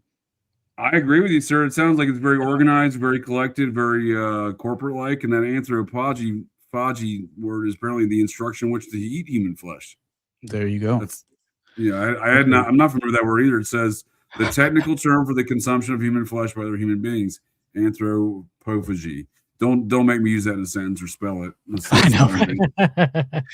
Hey, that's why I think this restaurant was so kept, exclusively private and operated under these strict vetting policies, and claimed it was necessary for us to operate privately and to vet our members. It's a multi-level marketing scheme, if you will, right? You bring in somebody, then you're required to bring in somebody, and then you're required to eat somebody that they bring in. Yeah. Down channel, right? So you got to eat your down channel. You're not eating your up channel. Right. Right. And they have straight up. You might have to supply somebody for dinner if you're going to be a member. You have to bring somebody in for dinner. Yeah, it's like it's like that one movie with Steve Carell or whatever, right? Right. And Paul Rudd, Right. Hey, some like Sweeney Todd flavored meat pies or some shit is what legitimately is being offered. A little shop of horrors action, if you will, right? Yeah, exactly. It's just so insane to go through some of the more extraordinary connections here, and obviously I think the only other, actually, I'll probably just end it with discussing a couple of points on Rachel Chandler before we get out of here. That way, at least we make mention of it, because clearly she was involved not only with Pizzagate but Balenciaga, and now she's been directly mentioned in the Epstein files. And photograph with Bill Clinton, photograph with Eminem. Yeah. She had an interesting selected group of friends, and she ran a modeling agency, if I'm not mistaken. Absolutely, she did. And that modeling agency happened to be owned by Jean-Luc Brunel as well, which I think is that's just a coincidence. Yeah, very coincidental, right? But normal. But again, it's like we have I think Jean-Luc Brunel had such a ridiculous, eerily similar death to that of Jeffrey Epstein, if we're to believe that Epstein died in that fashion. But MC2 Model Management is what you had mentioned, and obviously this is a direct co-conspirator, in my opinion, who was in charge of the fall-winter show for Balenciaga in 2016. And this was obviously the lineup that seemed to present these children that were in these very much satanic ritual abuse positions, and also had the symbolism that was very much layered into, and not at all like accidental. It was overtly in your face as far as the level of inappropriate themes and shit that were involved in the references to child abuse. And then you look at her Instagram, right? I mean, she's the one who, I think it was like 2013 or 14, she posted that Instagram footage from what looked like CCTV camera footage from allegedly under Epstein's temple.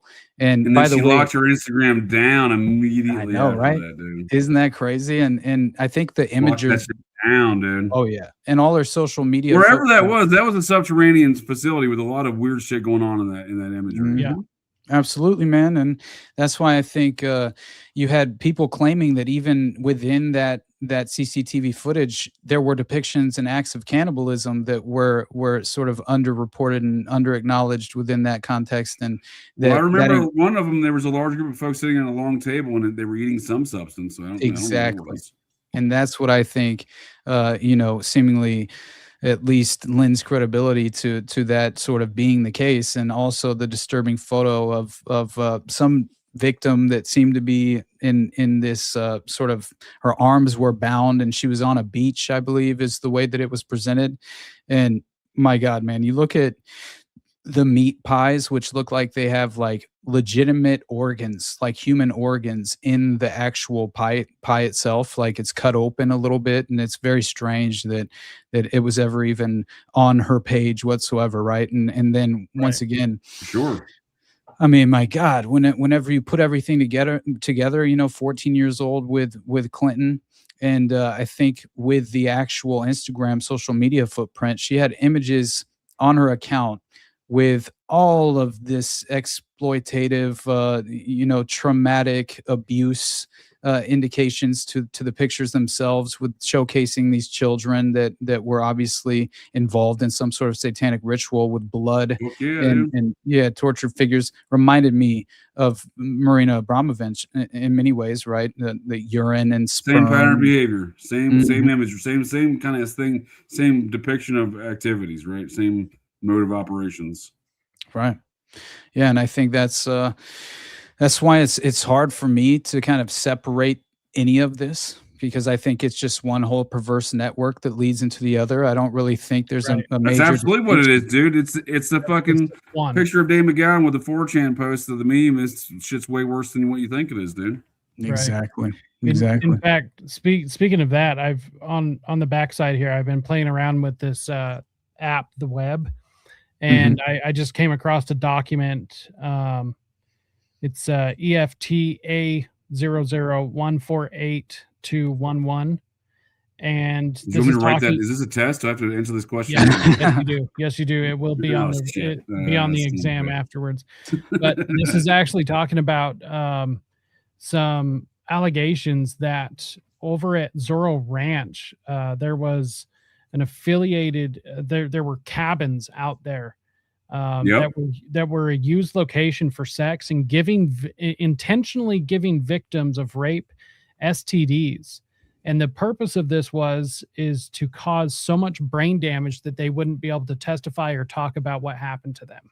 Weird like, dude, what? No one talks about the Westworld style Western ranch that he had on Zorro Ranch, where the Clintons would always stay when they came to town. Right.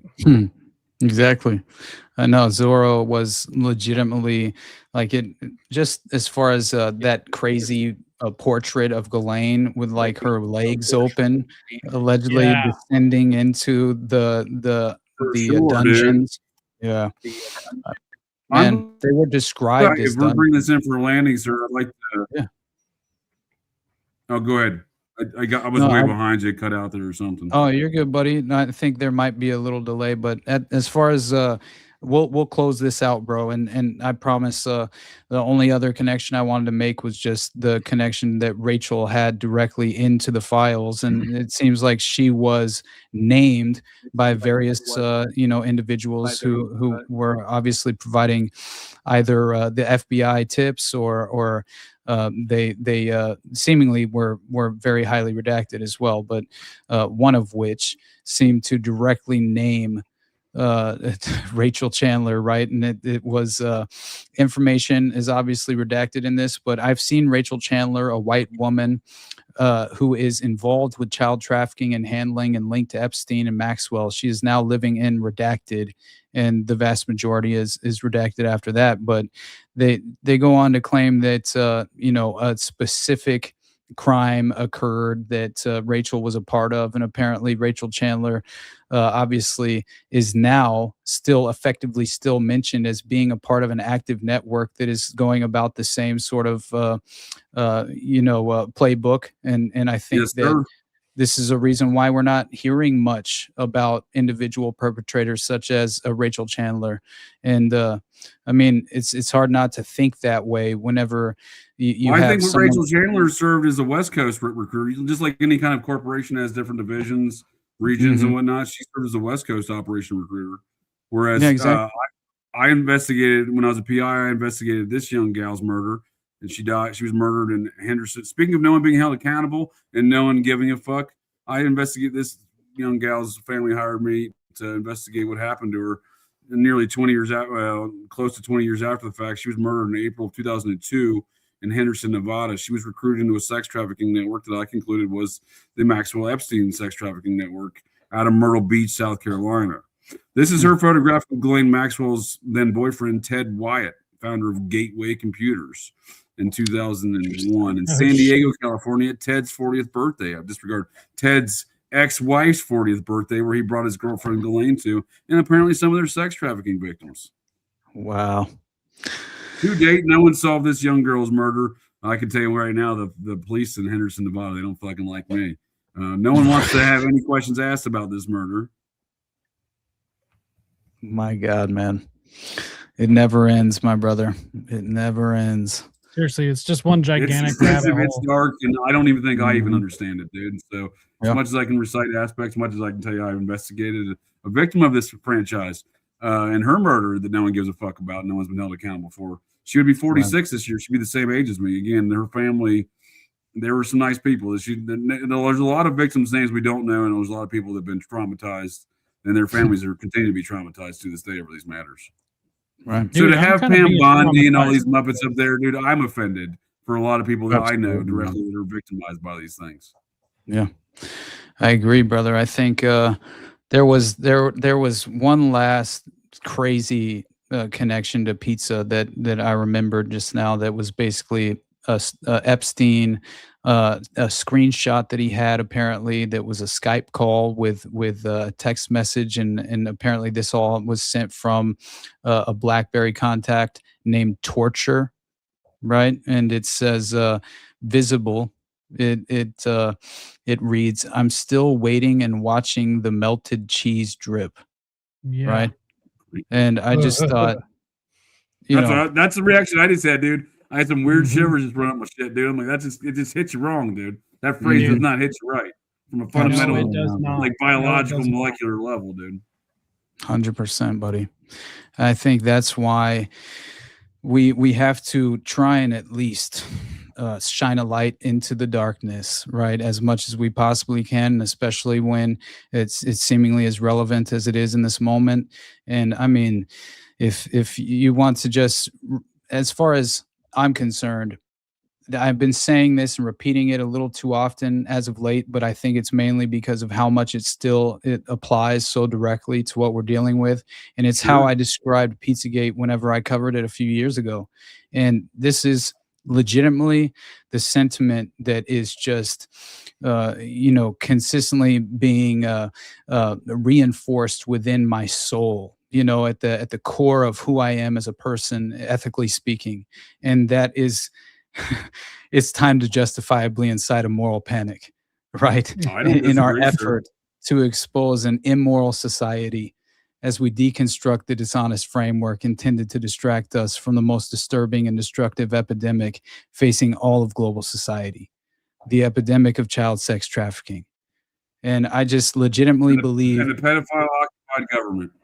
and the pedophile occupied government remaining permanently insulated from accountability. And I think that until we are able to actually bring some sort of fundamental change to the way this system is structured, as far as how these individuals can remain so insulated from justice, then what, how on earth can we claim to even imagine being a free people, or even a free individual who can practice individual sovereignty, let alone look your kid in the eyes and think you can allow, provide them a world in which you even have the ability to imagine protecting them? I mean, We can't. that is And free what speech is bothers already me. eradicated. People talk about free speech being eradicated now. That shit was gone in July of 1947 via the National Security Act of 1947. The only way ahead is to repeal that law, like prohibition was repealed. Started actually in the great state of Utah, strangely enough. Of course. Of course. Wasn't Utah the first ones to repeal the prohibition? Wasn't that the first ones? They You sure get enough, were. let me break it down for folks who don't do magic stuff real well, or music stuff. You got to get a number of states to ratify the law to change that shit. So we got to do that for the National Security Act, like we did prohibition. Less booze involved, but more freedoms. You're right. Yeah. Right. Hey, well, It was we illegal to should bring all- around beer in America until 1973 in your home. So we do need some more freedoms back related to drinking. 100%. And Right. we should never forget, by the way, that apparently you have direct correspondence between Epstein and Woody Allen, where they're absolutely He straight up just married. discussing. He didn't sleep with his daughter until she was of age. All right, it was totally above board. Sure. Hey, stop it right now. So they're legitimately discussing cannibalism, man, in the most She's open. involved too. You mean whatever her name is, or whatever. She's talking to Epstein, dude. She's I buddy know, buddy yeah. with Epstein. Yep, 100%, man. But here's the issue I have. When this correspondence leads to, he didn't just cause heartburn, he ate them. Yikes. Woody Allen is a part of this conversation. And so apparently hearts is again mentioned, and then thanks, but then it goes into basically, at least I'm thinner because you also eat the bones, providing fiber. I don't like waste. So there you go. The whole it hog looks effect. as That's if, disgusting, but there's the whole hog effect right there. right. They're not going to waste And- any of this product, right? They're going to use it in every capacity, apparently including grinding up the bones. Dude, was that a bone broth they're making? Yeah. Like It Vietnamese seems like bone broth? it Like seems shrimp like bone it. broth? Mm-hmm. So I mean, yeah, we have we're- a government full of Jeffrey Dahmers. Like, That's what it seems like, dude. and they're all attending Eyes Wide Shut parties, and they're all infiltrating and creating out of Yeah, whole but cloth. you're gonna get a ticket for jaywalking, coughing during cough season, or X, Y, or Z shit. Dude. yeah, we got to show our papers to travel in between. Yeah, I'm gonna countries. need some of your papers, Mhm. pal. What do you got? Some papers? Mhm. Yeah. Right. Hey, we are heading just full, in my opinion, I just think that we are full speed ahead into that dystopian totalitarian tiptoe, becoming broad leaps forward to what will inevitably, I would imagine, become the totalitarian technocratic state with the digital gulag, obviously kind of forming around us in this very moment. And I think the result will consequently be just an one world government, right? That essentially is propped up, and I think will skirt any sort of even accountability through the lens of public elections. I think a lot of this will become yesterday's model, and very quickly we will find ourselves in the just as far as the brave new world. You're spot on, dude. I couldn't agree with you more, sir. And we see that even around the Charlie Kirk situation with Erica Kirk going during the Nazis' funeral for her husband with all the fireworks and sparklers and shit, or whatever the fuck they have with that. The memorial service with all the fireworks and sparklers. She's like, I forgive the shooter. Go fuck yourself, buddy. That's social engineering. That's exactly what you're talking about. The brave new world. They're trying to model and shape folks' reactions to trauma and emotions and whatnot, and make it. Oh, it's cool. It's just her husband. Then you can't even question it. That's the other aspect of that. So Right. that's brave new world shit. That's your spot on, dude. 100%, man. Yep. Well, I mean, there's honestly, we could go on forever, but I think for the sake of all of us, we should probably put a pin in this one and reconvene at a future date. But this was a lot of fun, Anytime, sir. I honestly. appreciate your conversation and your time, both you gents, and the invite. Of course, JJ, and you already know how much I appreciate you, and thank you again for your time as well. And Jacob, thank you, brother. I appreciate you jumping in and joining us as well. And Anytime. yeah, I always love just picking both of your brains and trying to, once again, just shed light on the true machinations of power and how sinister, right, the sophisticated methods have become. So at this I think point, a lot of people are starting to notice, though, right? I mean, from where folks are at, I mean, this is going to be a kind of a warp speed effect on folks noticing with some of this shit. But there are people. I think while we live in a post-apocalyptic America, I just traveled all the way across it and around it basically in the last couple of weeks and months. I left Ohio back in December, made it to Mexico. Now I'm in Montana. So I've traveled somewhere around the ballpark of 6,000 miles. It's a post-apocalyptic wasteland. I actually met some cannibals in Kansas, some shantytown cannibals. I think they tried to eat me, but that's a whole different story. So, but I do think people are starting to notice, and that's the only way to get around and get out of this fucking hole that America's in is people start giving a fuck about the local shit on their local community, and not so much these Muppets in DC are going to keep on doing Muppet shit until people stop watching. Right? Hey, we don't have to listen to what they say, and we don't have to do what they say either. So we just have to stop doing it. 100%. That's what I'm saying. Passive non-compliance is probably the way ahead in a lot of respects because you can't really win otherwise. Right. Well, honestly, guys, I think yeah, by cannibals twice. Damn, JJ. Well, I will watch out, dude. Stay vigilant. Watch your six, dude. They also got laser. Yeah. So this is really a phenomena that is so dark that it's something we should never be willing to accept. Right. And yeah, for sure, dude. But it's so dark we shouldn't be willing to accept, but it's all of this shit's in the Bible, dude. Yeah. Yeah. No, I completely agree, man. I'm not so much new. a Christian. Yeah. I grew up alien Christian, Mormon stuff. So but I am familiar with the Bible. I did study it. I graduated Mormon seminary. None of this shit's new. Mm-hmm. Yeah, exactly. And that's something that I try and highlight as well is the fact that this is a very long-standing network, and also just in terms of the goals that they are pursuing, it's in no way anything new. And I think I entirely agree with the fact that there has been ritualistic child blood sacrifice for all throughout ancient human history, and this is just it's modern, rebranded version and technique and style and application, and we're just witnessing this recycled playbook, obviously, at least let's just say it raises its ugly head out of that darkness for a brief moment, where we catch a glimpse and we can hopefully follow it back down that and descend down into that rabbit hole and discover some objective truth and apply that to our reality, and hopefully move forward in a proper way, and just finally maybe internalize and interpret this for what it is in a truly honest sense, and hopefully that's what we'll continue to do. And again, I think we could keep rambling on for forever, but I guess we might as well just pull the plug. I got nothing but love for you guys. So I got dinner reservations at some cannibal restaurant in LA. Don't even say it, brother. Don't even say it. But honestly, brother, if you have any plugs or anything else you got to say before you get out of here, then go right ahead, my friend. No, it's great joining you. Always enjoy it. We'll look forward to when we convene on devil shit with Jacob again here in the future. More devil shit with you, Austin, in the future. It's all devil shit. Absolutely. So it's all devil shit, man. Operation TCD Live Sundays, Wednesdays, Thursdays, and Fridays at 9:30 p.m. Eastern Standard Time. Despite I'm now in Mountain Time, I still quote things at Eastern Standard Time for some reason. Watch us, be vigilant. They're all Muppets. They can all go fuck themselves. Hell yeah, buddy. Jacob, you got anything left? Well, I think the best way to put it is that with as much that changes, just as much stays the same. So, and on that note, you can catch me anywhere at Rise to Liberty. You can catch me over on Substack at Beware the Mockingbird.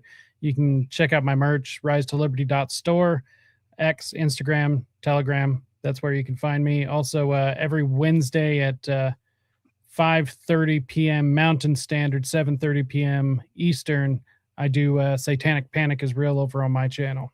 So it's getting super panicked you just talking about it, sir.